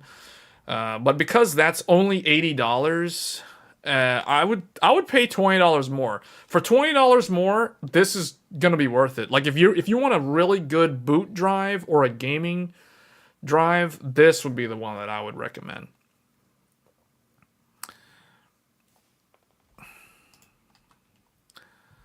So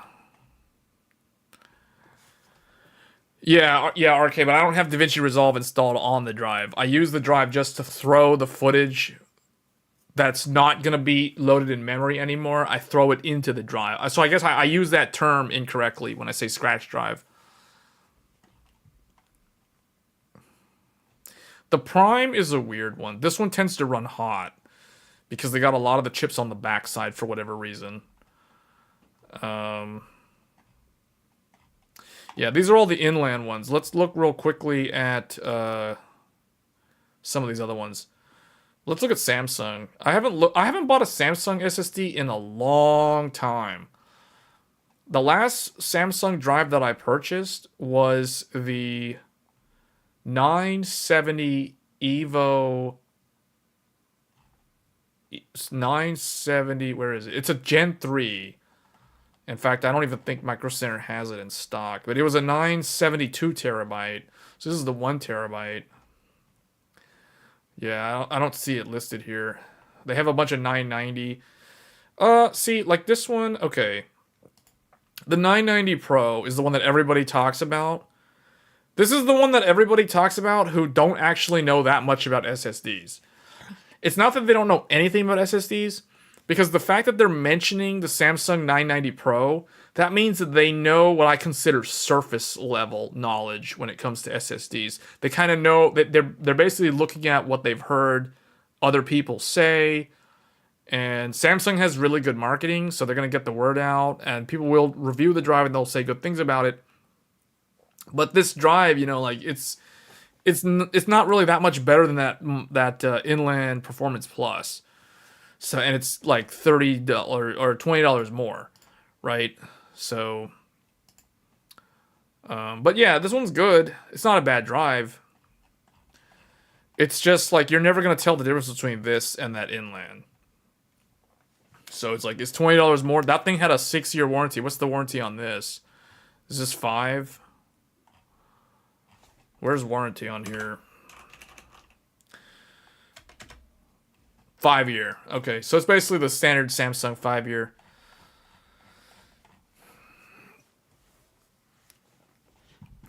But yeah, I haven't bought a Samsung drive in years. The only Samsung drives that I have are either old, like 2.5-inch SATA, Evo. I've got one Pro drive. I've got a Samsung 840 or 850. I think I have a Samsung 850 Pro, 250 or 256 or 250. I think 256. I think yeah, it's like a 256 gigabyte Samsung 850 Pro, and then I have a Samsung 840 Evo, which was the notorious one that needed to have the firmware update from Samsung Magician, because it was the one where if data like basically if you didn't read the data for a really long time, like I forget, it's been so many years, but anyway, the Evo 840, which was a really bad drive because it had that issue, but supposedly the firmware update was supposed to fix it. I don't know. I still have the drive. I haven't used it in a long time though. It's been sitting in storage. And then I have a Samsung. I think I have like another 840. Yeah, I got like a 250 gigabyte 840 and a 500 gigabyte 840 Evo. Those are both TLC, I think. And then I have a 2 terabyte QVO Samsung Evo thing, 2.5-inch from a laptop. And then I've got the Evo, whatever, the M.2. And I have a 960 Evo. A Samsung 960 Evo 1 terabyte was the very first NVMe drive that I ever owned, and that's a Gen 3 NVMe, and that was in the first Ryzen build that I did with the 1800X. And that's still around. That's in the Threadripper computer now as the boot drive. And other than that, I think I have just that one other Samsung Evo 2 terabyte Gen 3. And that's all I've got for Samsung. So I can't really talk much about Samsung because my knowledge in terms of Samsung drives is not really updated. It's like 2 years old. Sansui needs to enter the SSD market so we can see some real competition. Yeah, I know, right? You'll see like $100 4 terabyte. Or you'd see like sub 100. You'd see like a $79.99 4 terabyte Sansui drive. No DRAM, and it's QLC. And the speeds don't even hit like Gen 4 speeds. It's like it'll be like sub Gen 3 speeds on a Gen 4 SSD. Wouldn't that be really funny? Like if there was like a Sansui Gen 5 SSD with read speeds of like 2000 instead of like, because Gen 3 maxes at 3.5, like 3500, right, on the read, and the write's like 2 or 3000. Yeah, I think it's like 3000. And then So it's like you get like a Sansui that's Gen 5, but the speeds, it has no DRAM and it's like QLC, lowest quality flash, and it doesn't even hit like Gen 3 speeds or something like that. But it would be like $50. 4 terabyte. I mean, I would buy that. If that was 4 terabyte for $50, well, okay, I don't know, because I mean, there's some pretty good ones that are like around 200. But yeah, for $50 though, for a 4 terabyte with no DRAM, like just Gen 3, not even full Gen 3 speed, I'd probably buy it. Like just as a storage NVMe. You could put a lot of older games on there and it would run fine because the older games did fine on SATA. Oh, the G skill. Okay, anyway, we need to get moving here. I've been streaming here for like 3 hours and we haven't really found. I guess the best deal that I could think of is that inland 2 terabyte for like $99. Although the Samsung at Microcenter is not that bad. $20 more for the coveted 990 Pro. But in all honesty, like I would be hard pressed to tell the difference between the two of them. I'd probably just get the inland because it's cheaper. This is not worth it. Like 1 terabyte for 80, no. 980 Pro, 2 terabyte, no. That's 130. That's too much. See, this is where like these don't make any sense. A 4 terabyte, 2.5 inch versus what did we see? Like a $200. We saw a like a $200 4 terabyte that was NVMe. This is not NVMe. This is SATA. Now the thing is, this might still sell because there's a lot of old technologies, a lot of old PCs out there that are probably gonna throw this in a laptop. You know, like an older laptop that has a 2.5 inch bay to add one of these, or just put these in an old computer with a SATA cable, you know. So it's a way to get like a cheap, relatively low cost upgrade for 4 terabyte.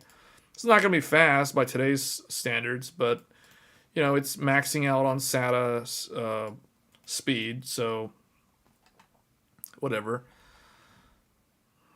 I don't know. I still kind of think this is too expensive personally. Like if this was for me to buy a 2.5 inch SATA 4 terabyte, because the thing is, like, if I'm gonna connect anything with SATA these days, it's most likely gonna be an actual hard drive. It will be like a 10 terabyte or higher capacity, like anything from like 10 terabyte or better, or in terms of density or capacity. So it's hard for me to justify spending money on flash memory that's only going to run at SATA speed. So this is a tough sell. Like this would need to be like or kind of like 149, like 150 to 180. Then I would consider this. So Jonathan Fly saying you got a 5950X and already have 4 terabyte NVMe, so you threw one of these in as a third drive. Yeah, that makes sense. But the thing is, you could also just put a hard drive in there, unless you really just don't want any old hard drives anymore. And I can totally understand some people don't want that. Some people want their modern PC to just be 100% NAND flash storage, no magnetic platter drives. You know, so I get it. So that could make sense. In my case, I don't know. Like, because I have a YouTube channel, I got lots of like unedited footage, archival footage that I keep. So I got to keep those on hard drives because that's just gonna fill up over time, and I don't want to waste NAND flash on a bunch of hours worth of footage. You know what I'm saying? So that's why a hard drive still makes sense for certain use cases. But yeah, these could make sense to a degree. Two 4 terabyte on both slots. Oh, okay. Yeah. Yeah, that's the thing because the older motherboards, like the X570 motherboards, they only have, as far as I remember, they only have like two NVMe slots on pretty much all of the motherboards. I don't think there's anyone, unless there's like an expansion card slot to use one of the PCIe slots. I think most of those motherboards are all 2x NVMe. So you can't run more than two. And most of the new motherboards are 4 NVMe drive capable. So, like in my case, I'm running. Let me see here. Let me load up all these drives. Where is it at?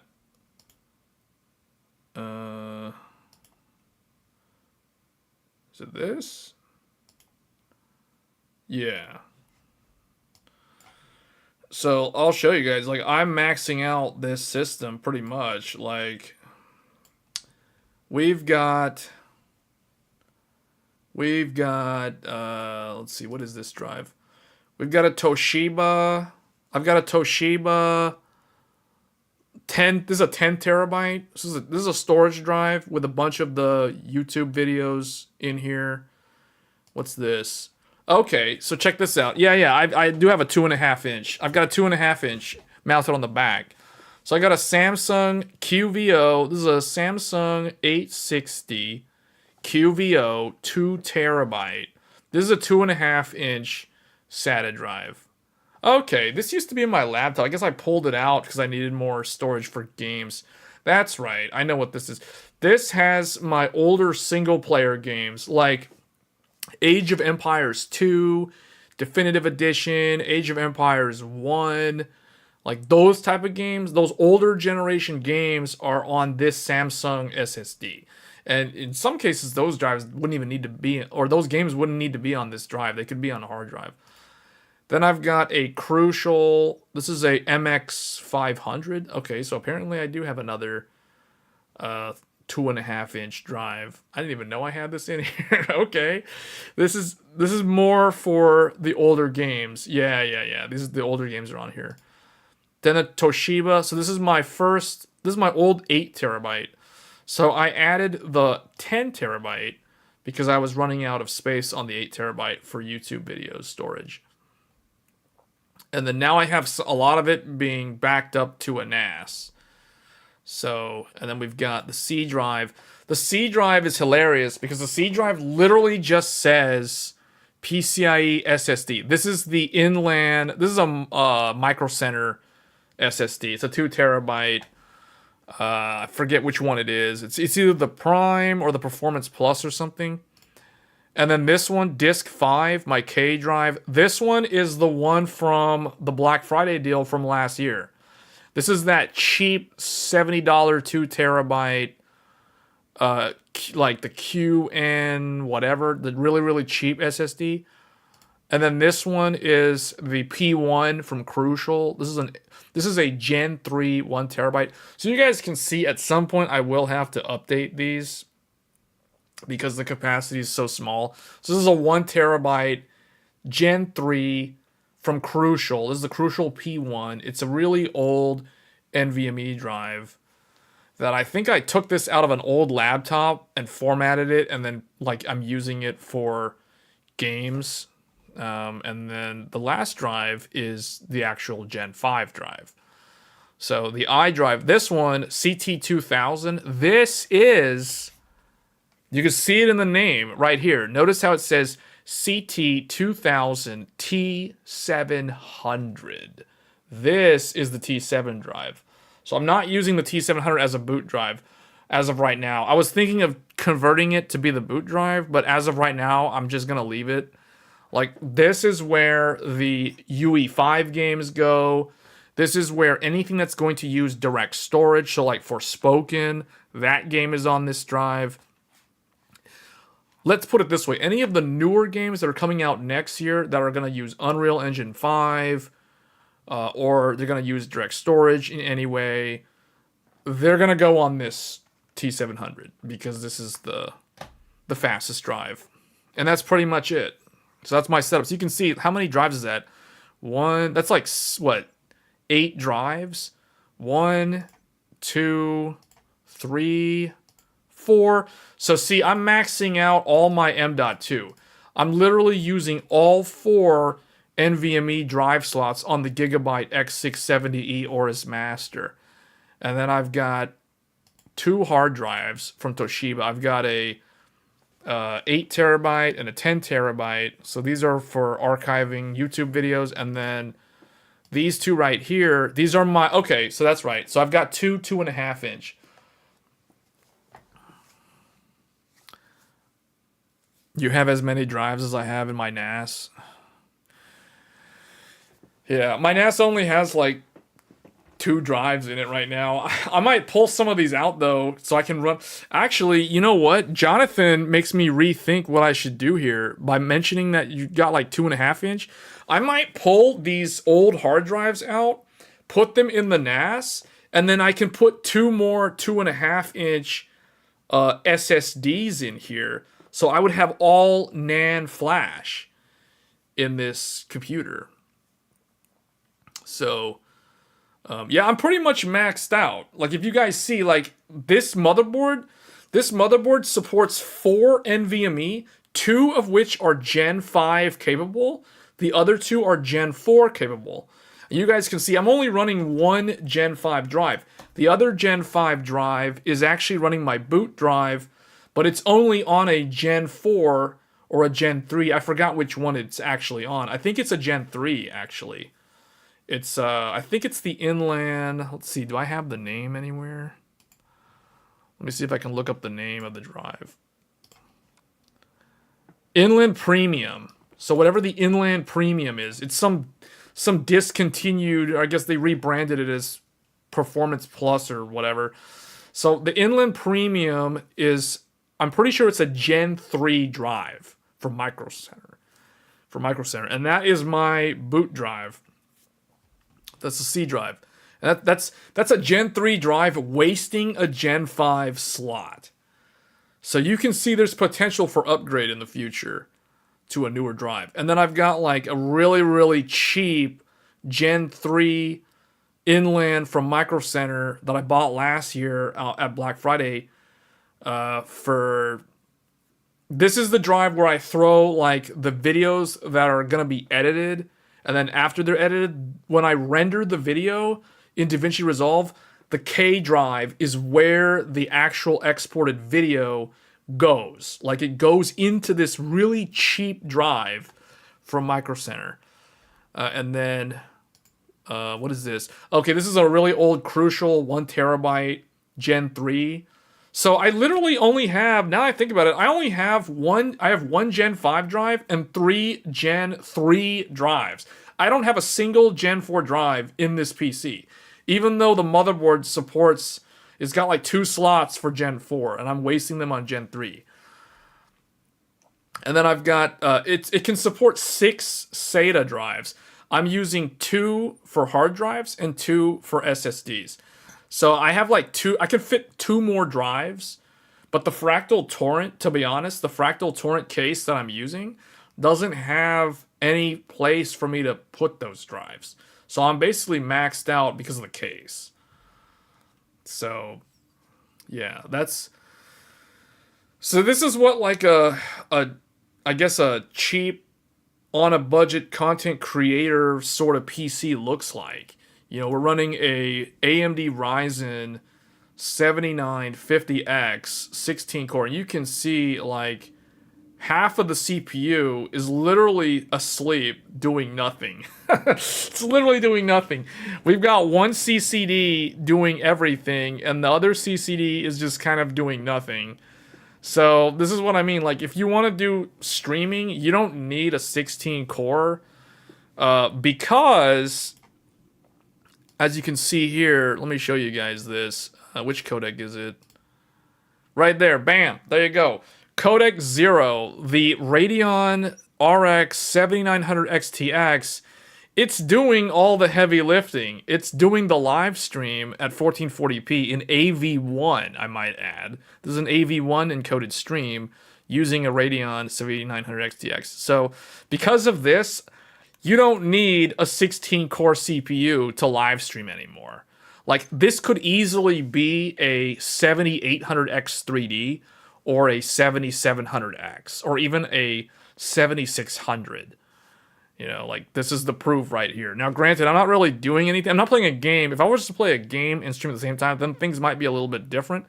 But in all honesty, you could still easily, like, stream with an 8-core CPU or even a 6-core CPU because of modern encoding on GPUs. And that's the reason why people say to put as much money as you can in the budget into the GPU these days, because it's a thing. And we still have integrated graphics. I've got integrated Radeon graphics here as well. I mean, it never does anything, but it's there. It's there. It's just there. So anyway, so that's what I'm running right now.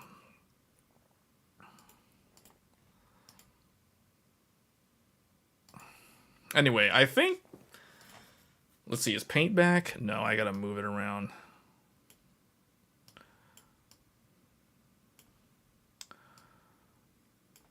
Alright, well, I guess that's pretty much it. I didn't really find super amazing deals. There was like a pretty decent amount of deals for SSDs. Let's look at RTX 4090 real quick. RTX 4090, there aren't going to be any sales, you can tell. The card's too popular, and there's no reason to do any Black Friday deals on there. Let's look at RX 7900 XTX real quick. Okay, so again, just like with the 4090, there's no real good deals except for this ASRock. There was an ASRock at the top. I might have to go back. I'm just looking here. Yeah, that's the XT. The XT. Oh wait, okay. Here, this Hellhound for 749. What is this? Oh, that's the reference card. Wait, what? The best deal was the $80 laptop. Really? Really? Would you actually buy that laptop though?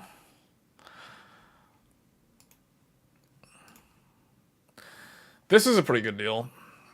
The Hellhound. The Hellhound's one of the best custom cooled AMD cards, and the XT at 749.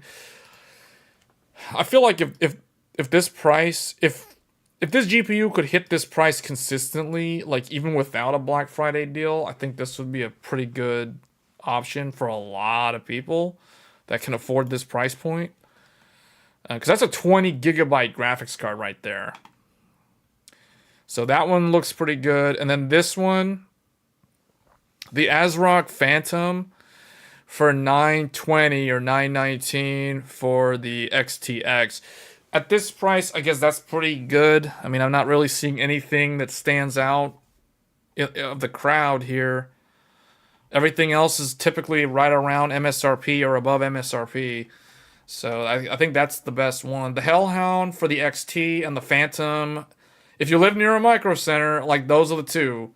And then I guess for 4070, RTX 4070, someone had asked about 4070 or 7800 XT. 7800 XT is definitely better value, especially long term, because this GPU is it's underpowered for what it is. So it's not going to age well. It's going to be very reliant on frame generation, and frame generation is not going to be available in every single game. So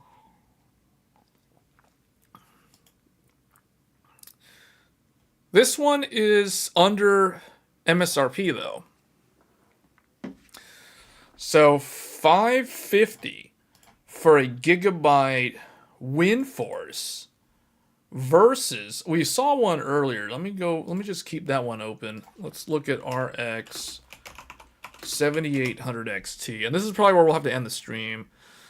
What is the gigabyte? So Gigabyte has this one for 500. And there's also the Sapphire Pure. But actually, I would say that this one might even be the best deal. So for 4070, there is a, if you live near Microcenter, and Newegg probably has similar deals, but if you want a 4070, I would recommend getting one below the MSRP. The MSRP is $600. So you have to, in order for it to actually qualify as a deal, it must be less than $599. So this one is $549. So this one actually qualifies. This is one of the few that actually qualifies. Oh, look, it's a gigabyte though. So that might be a huge turnoff depending on who you are.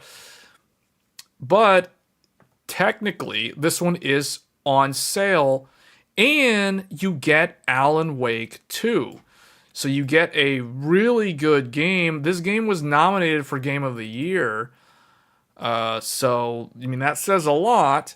So you get that, plus the RTX 4070. Remember, it's like a Jeep. Well, yeah. But it's the only one that seems like it's technically on sale. And then we've got the over here. So we've got a gigabyte Radeon.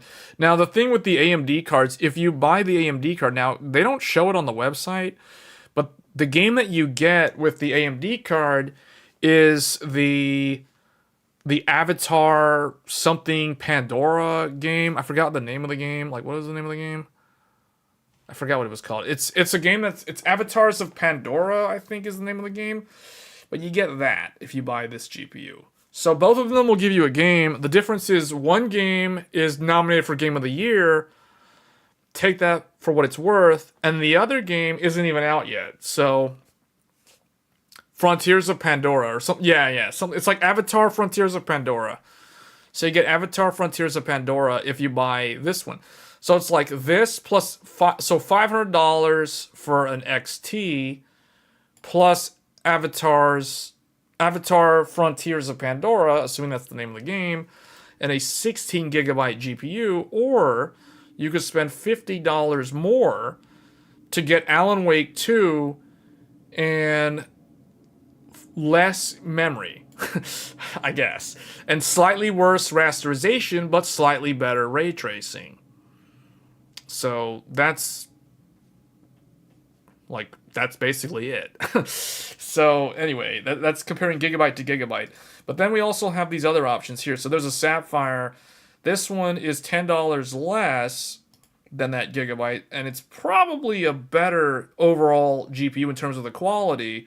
And it also comes with that Pandora Avatar Frontiers of Pandora game. So those are the choices. I mean, if it was me personally, this is not on sale, so I shouldn't even be considering this. But like, if I was gonna get a 7800 XT, I would probably just get this one because I know that it's good. The Pure could be good if I was doing like a white build, I guess, and I wanted it to match the build. This would probably be the one that I would get. But in terms of actual deals, this is at MSRP. This is the same as the reference card, so but it probably cools better than the reference card because it looks larger. Yeah, this looks larger than the reference card, so I would assume this does a better job cooling versus the reference card. And they went with the stupid 2 display and 2 HDMI for some weird reason. What do they do on this one? Oh, for the Nvidia one, they actually did it the way I want it to be. 3 display and 1 HDMI. Why do they insist on this 2 HDMI thing on the AMD card? That's a good point. Let's look at that one. RX 7700 XT. Okay, so the 7700 XT... This one, the normal price is $499. Or no, that's not right. It's $449. Yeah, $449 is MSRP because $499 is the 7800 XT's MSRP. So this one is $449 normally. So in order for this to qualify as a Black Friday deal, it needs to be lower than $449. So this one is instantly, disqualified. This one is at MSRP. This one is $10 below. It's another gigabyte. Then we have another one here that's, so yeah. As you can see, there's really nothing, at least from Microcenter, there's really nothing here Let's just go to Newegg real quick and see if there's anything. So the 7800 XT, in order to qualify, it needs to be under $500 as an actual deal. Or I guess, let's put it this way.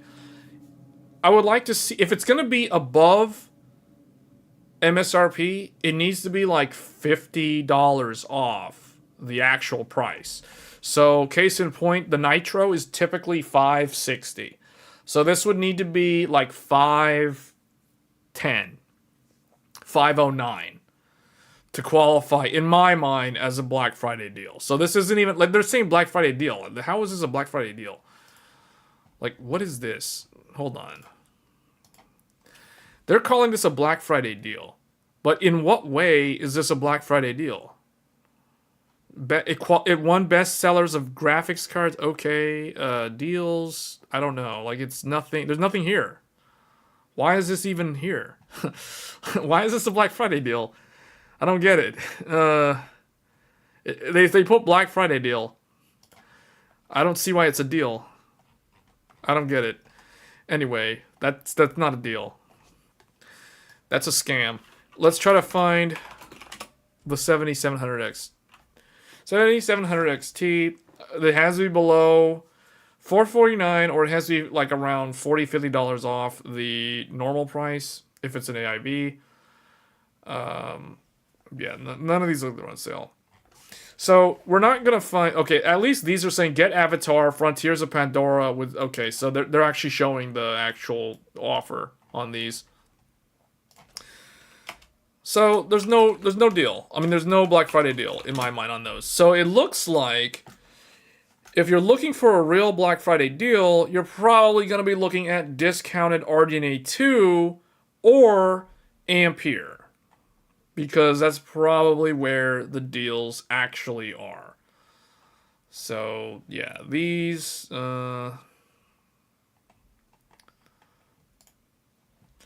This at 300 is kind of good, I guess. This is a better deal than that 3060, I can tell you that. This is a better deal than the 3060 that we saw at the beginning of the stream that was also a 12 gigabyte for the same amount of money. Or actually, no, that one was like $10 less than this. That was $289. This is $10 more for a much better graphics card. This graphics card is faster than a 3060 Ti, and it has the same amount of RAM as a 12 gigabyte 3060. So this one, hands down, just straight up wins. You need a big red button with some on-screen X's. Yeah, this one looks pretty good, but I honestly think that this is where all the deals are going to be. They're going to be in AMD's old cards and Nvidia's old cards for graphics cards, 3060. See, the reason why I don't think this is actually a deal, the only thing that can justify this is the 12 gigabytes. But the card is so underpowered that the 12 gigabytes don't really matter. That's the problem. That's the conundrum that the 3060 12 gigabyte always runs into. It runs into the problem that the core is not powerful enough to even benefit from the 12 gigabytes of memory. Because you're basically relegated to 1080p all the time. There's no reason to ever use this card or even think to use this card above 1080p. So it's at that point, like, why buy this when there's, you know, this thing? RTX 40. Oh, wow. Oh, never mind. This is way too expensive. Okay. Well, that's why they're... Okay. What about this one? Yeah. This is the reason why. Like, why buy... Why even bother with a discounted 3060 when you could get a 7600 for even less money? And this one also includes that game. Avatar Frontiers of Pandora. The only way you can get Alan Wake 2 is if you buy specific higher-end Nvidia 40 series cards. You can't get Alan Wake 2 if you buy a 30 series card. Likewise, you can't get Avatar Frontiers of Pandora if you buy an older AMD card. You have to buy the new AMD cards. So it's a problem. Like if you want the game, you have to get the newer card. But if you want the actual Black Friday savings, you have to buy the old card. 3060 having 12 and CUDA is a good value for non-gaming AI stuff. Yeah, but isn't that GPU still not powerful enough to do any of that anyway?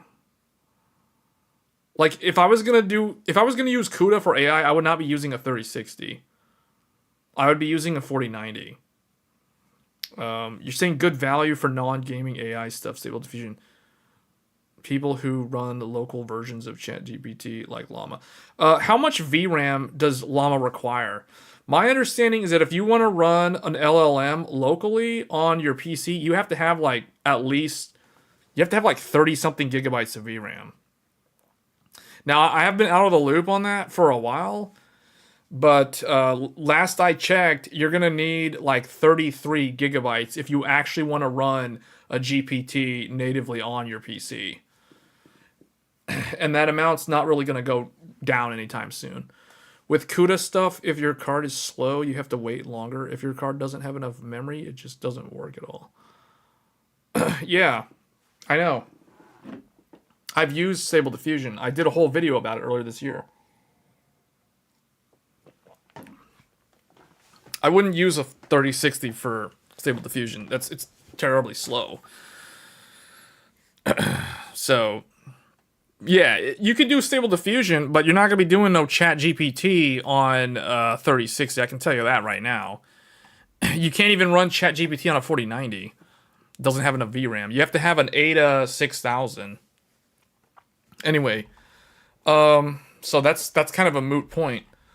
So yeah, like the thing with this is at least it comes down to gaming. Like no one's gonna buy an entry-level GPU for AI. Like let's be honest here. Like if you're serious about doing AI stuff, you're gonna be using a much higher end GPU. That's the reason why the 4090s are constantly sold out.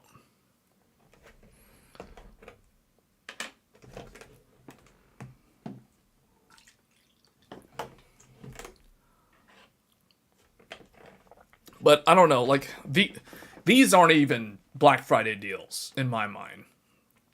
Like at these price points, this is just regular MSRP on these 7600s. So why would anybody buy a 3060 for more money than this when this thing is faster than the 3060? You know, for less money. Like it doesn't make any sense. So I don't know. The lower end GPUs are really weird right now. Let's look at 4070 on here.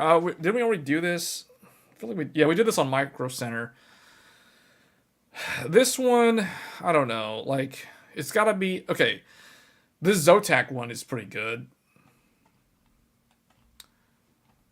Yeah, that Zotac one actually looks pretty good for that 4070. I think we found it, guys. I think we found it. I found it. I found the actual Black Friday deal for an Nvidia GPU. And this is it. $514 for a Zotac. That's right. Zotac's where it's at. I told you guys, there's only two AIBs that are worth considering if you're buying a GeForce GPU, as far as I'm concerned. Now, new viewers, this will be news for them, but for all my longtime viewers, you guys already know what I'm about to say. You already know what I'm about to say. So, when it comes to Nvidia GPUs, in my mind, so if I'm an Android, if I'm an AI right now, I'm literally just an artificial GPT talking to you guys dynamically because I'm programmed to do this. But my GPT, my LLM, in my mind, my computer robotic mind, will only recommend and only choose 3 different options. Marcelo's gigabyte. You're trying to confuse the LLM. You're trying to like make the model like relearn what it already learned, you know, over the course of a year, essentially, right? So there's only 3 choices. I'll give you guys the choices, or I'll tell you guys the choices. So there's three choices. There's here, let's go bring up Paint again. Where's Paint? It's still around. Where is it? Okay, there it is. Okay, there's only three choices. If you want an Nvidia GPU, there are only three choices. There's only three choices. I like the choices that I like what the the chat is like. They're saying all the sort of things that you would hear like if you watch like the big live streamers. The stuff that you would read in their chat is basically what is being said right now in this one. So there's only three choices. The first choice, the best choice, the first and best choice is Nvidia official reference, aka the Founders Edition. This is like number one. That's it. That's like the first choice. I said there's three choices. The first choice is the Nvidia reference choice. But if you can't get this one for whatever reason, because it's always sold out, if you're in the UK and elsewhere, I don't know how it is for people outside the UK, but from what I understand, talking with some of the guys in my Discord channel who are based out of the UK, if you want an Nvidia Founders Edition, it's actually pretty easy to get. It's not that hard. But in America, it's really, really hard to get a Nvidia Founders Edition. The only way to get one in America is through Best Buy. Best Buy has a specific contract with Nvidia that gives them exclusive distribution rights to the consumer market for the Founders Edition cards. The only way that other retailers and e-tailers can get their hands on a Founders Edition card is either through disti oversupply distribution, meaning the amount of Founders Edition cards in the channel have to exceed certain quantity thresholds that go beyond what the contract exclusivity agreement between Nvidia and Best Buy allows for.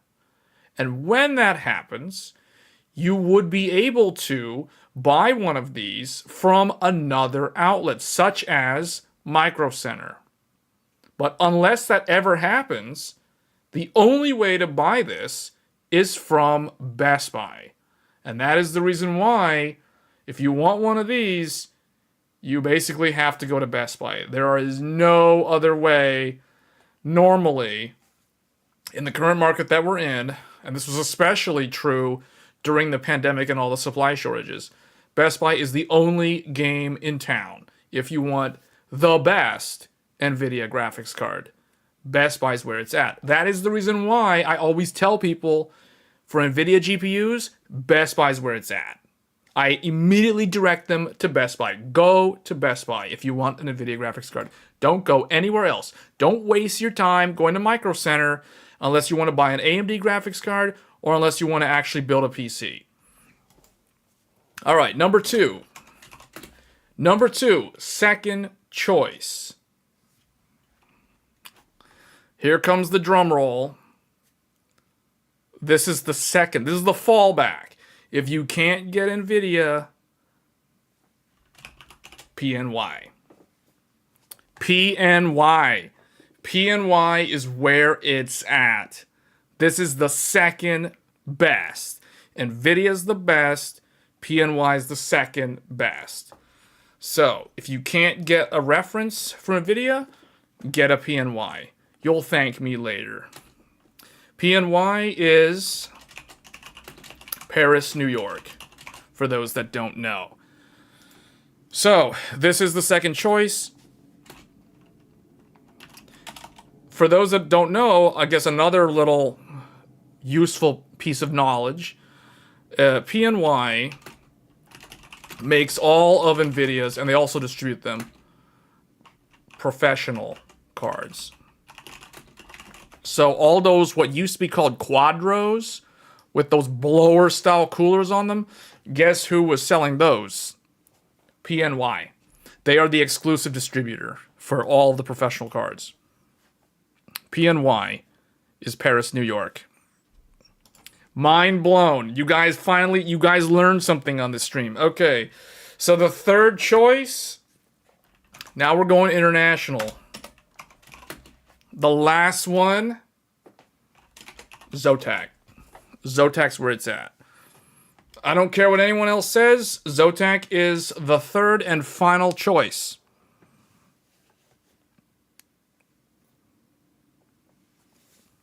Zotac's last. But at least they made the list.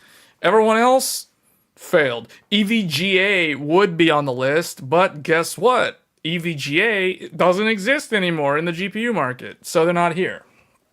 So these are the remaining choices. You got Nvidia, you got PNY, and you got Zotac.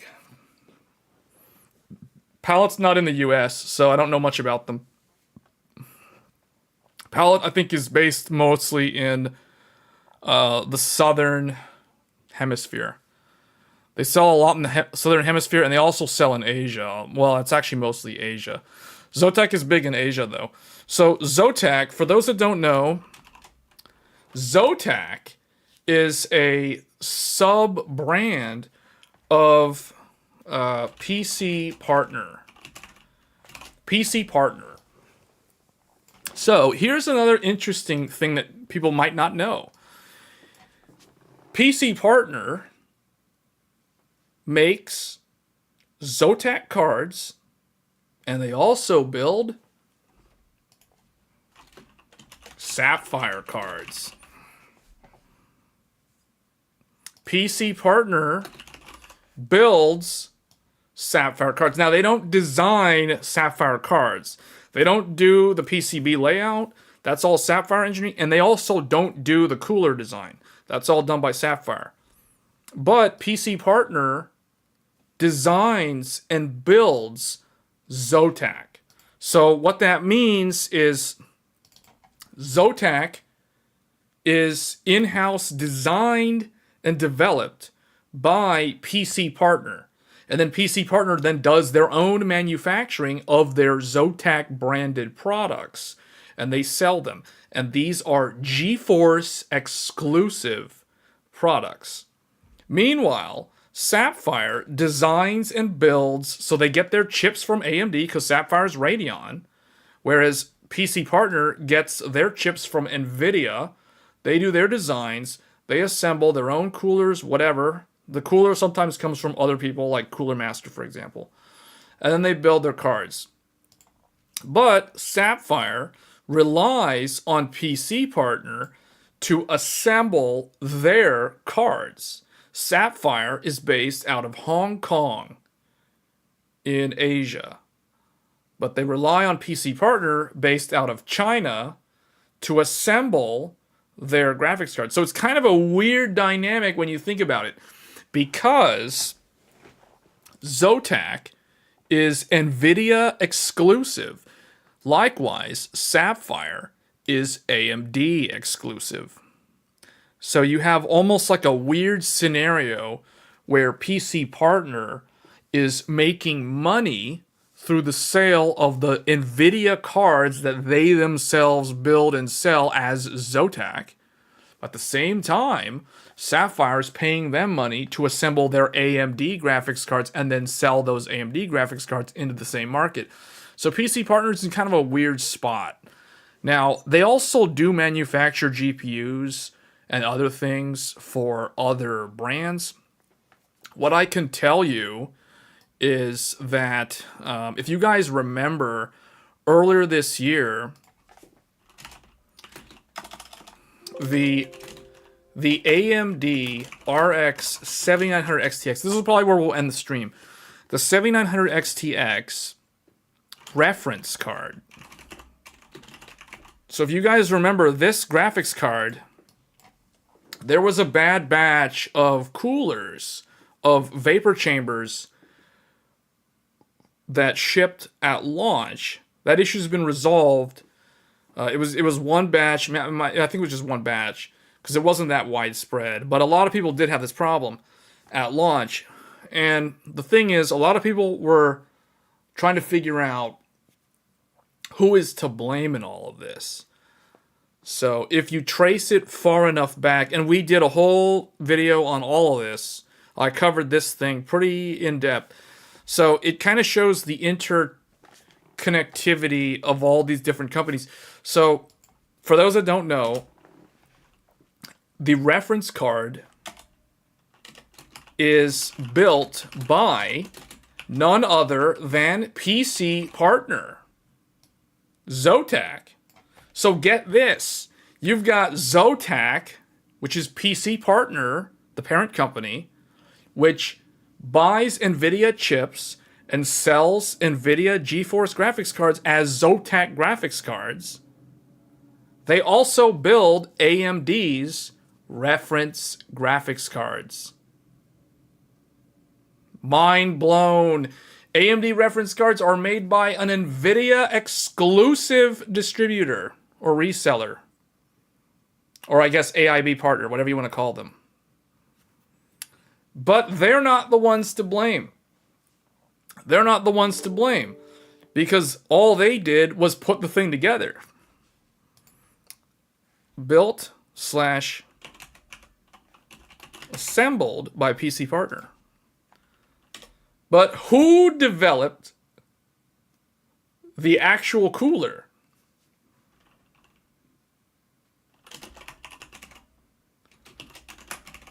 There's a company that a lot of people know. It's called Cooler Master. Cooler Master is very famous for their air coolers and to a lesser degree their liquid AIO coolers. And they also sell power supplies under their brand name. Cooler Master made the AMD reference cooler. Now, the other thing in all of this is if you want to break it even further down, another company, which I forget the name, they made the actual vapor chamber that Cooler Master purchased in bulk to put together the heatsink assembly. So the point I'm trying to make is this doesn't really matter because this is all in the past. The point I'm trying to make is when it comes to Nvidia GPUs, these are the three that I consider. Because PC Partner is very large, they have been around for a very, very long time, and they know what they're doing. They know what they're doing to the point that even AMD themselves contract PC Partner to put together or to deal with the reference cooler. What does that matter? Foxconn makes cards for a lot of the... Yeah. No, the point is... Yeah, but Foxconn had a lot of controversy, which we're not even going to get into in this stream because that goes even like further off the rails on a whole nother tangent if we're going to start talking about Foxconn. But anyway, the point is PC Partner has been doing this for a long time. They know what they're doing. So their quality control... Now, obviously, the vapor chamber, that's outside their control because they didn't make the vapor chamber. However, they didn't test the cards in the factory in the horizontal mount. So that is something that they learned from this experience. But anyway, the point is, they've been around for a long time. They know what they're doing. AMD trusts them for the reference cards. Sapphire trusts them for their own cards, and the Sapphire cards are really good. I've never had a Zotac card, so I can't complain or I can't praise the Zotac cards. But I would assume that PC Partner seems to know what they're doing. So, that is one that I would consider. Not Asus, not Gigabyte, and I know nothing about Galax, and I know nothing about Palette or Club 3D or any of those other ones that don't sell in the North American market. So I can't comment on those guys, but yeah. These are the three that I would recommend for the reasons that I have explained and are literally written here on the screen. Yeah, no issues with Zotac? Right. So, yeah. I trust the Zotac brand because I know it's PC partner. And I have owned several PC partner assembled graphics cards in the past in my collection. So I know for a fact that that is a good brand, or that is a good manufacturing company. Let's put it that way. That's why they're on the list. I would never buy a PNY since they put all the effort into the Quadro. Are their VRMs really that bad though? Because I think they have some pretty good ones. The what is it? XRL, the one with the purple RGB or whatever, red and purple.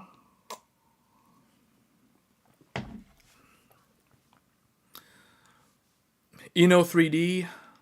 I have no idea who Eno, yeah, I don't know anything about Eno 3D. Marcelo. The XLR8. Yeah. I thought that was a good one.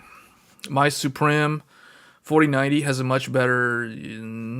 Yeah, I think MSI's is all Foxconn. Foxconn's pretty good too, though. I'm not saying like you can't go and get another brand that's not listed here. I'm not saying that at all. I'm just saying, like, I'm telling you guys. In the beginning, I said, like, I'm going to treat this like I'm a GPT answering it based off of the model, the knowledge that I have in the language model. And all of my knowledge is based off of what I have literally written here on the screen. Nvidia official, that's number one. Second, PNY, because they're the ones who Nvidia trusts to make all the professional cards. So obviously, you know, that means a lot. If the actual chip designer trusts PNY enough to do the professional stuff, then that kind of means something that carries some sort of weight. And then similarly, like PC partner for Zotac, you know, like other competitors like Sapphire use them. Pretty much all the big Taiwan ones, like if we're going to talk about the Taiwan companies, like Asus, MSI, Gigabyte, all those guys are going through like Fox. So Asus, I think, has their own, but all the others are just doing Foxconn for all the manufacturing. And there's nothing wrong with that. Like, the iPhones are Foxconn. So, you know, like, it's not like Foxconn's bad. Also, be careful with Zotac high-end cards because PC Partner doesn't make all those. Flextronics also holds part of those contracts. I thought Zotac actually was owned by PC Partner, though. Isn't Zotac just a subsidiary of PC Partner, if not their actual, like, GeForce brand? That was my understanding. Supreme. Yeah, but I mean, whatever. Like, I'm not saying that the MSI is bad. I'm just saying, like, these are the ones based off of the evidence. Zotac is a subsidiary? Okay. So it's a subsidiary. It's not the brand. Okay. So then that means it's kind of like, well, it's not like Sapphire. It's kind of its thing. So, yeah, because I know Zotac makes other things besides graphics cards. Sapphire used to make AMD motherboards. Like, Sapphire used to make... There were AM3, and I think Sapphire even had an AM3 Plus motherboard. Or maybe it was just AM3. But I know Sapphire, if you go way, way back, Sapphire used to make AMD motherboards. I would like to see a Sapphire motherboard again, but, you know... Motherboard business is not a very high-margin business, although the way things have gotten with Gen 5, you know, might second-guess that statement. Eno 3D and Manly are as the brands sold directly by PC. Okay, see, I didn't know that. Eno 3D is like a Chinese thing, though, because I know Enosin for the monitor, that's a Chinese thing. So that's definitely for the greater China market in that area. Manly, I've never heard of them. I think I may have seen like some article about them on like videocards.com or something, but I don't know anything about them. Those don't sell in the West. That's my understanding. Like Eno 3D and Manly, those aren't in the US. Yeah, that makes sense.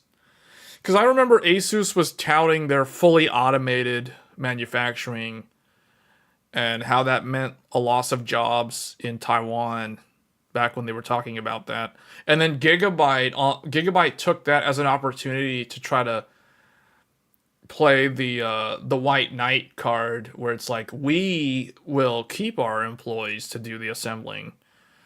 It's like, I don't know. Like, is that a good thing? Or, it's weird. It was just kind of a weird thing. A lot of these AIBs are made the same factories and yeah, no, I know. The assembly lines are doing a lot. They've got a lot of different lines. Foxconn has a ton of different manufacturing lines. And they don't just do GPUs. They do, like, laptops, smartphones, etc. Like, a lot of things. All kinds of electronics. All kinds of circuit boards for, like, home appliances and stuff. Like washers and dryers and refrigerators. And automotive. Okay, well, I mean, I think for the Black Friday deals, the best one that I saw, the one that I'm probably going to remember, is the 2 terabyte for $100.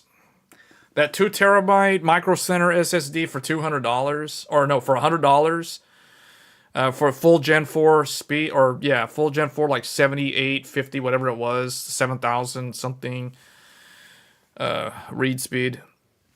But we're going to have to end it here, otherwise I'll keep talking like all night. So that's going to be it for the stream, guys. It was a fun one, a lot of interesting stuff. Hopefully some people learned something new. We're not surprised we don't walk into one of the... Yeah. Yeah, there are a lot of videos on YouTube that show the assembly lines. Like, there are videos. I mean, I know some of the big channels, like Gamers Nexus has done some walkthrough videos on the factory line. But there's a bunch of... Derbauer has some videos. But I'm just talking about, like, general, kind of like commercial advertising showing the assembly line in a video. Like, there's a bunch of those. You just look up, like, Foxconn or PC Partner. You'll see them. You'll see them. I did like one of them on my channel, and the video got demonetized because apparently PC Partner had like a copyrighted song in their video. But anyway, yeah. Your IQ went up because of the final segment. Maybe this will become its own video. I don't know. I don't know about this though. This is very like opinionated. All right, guys. You bought everything this okay, including the $80 laptop at the very beginning. Okay. All right, guys. Well, that's going to be it for the stream. Once again, thank you all for watching, and I will catch you guys in the next one. Thanks.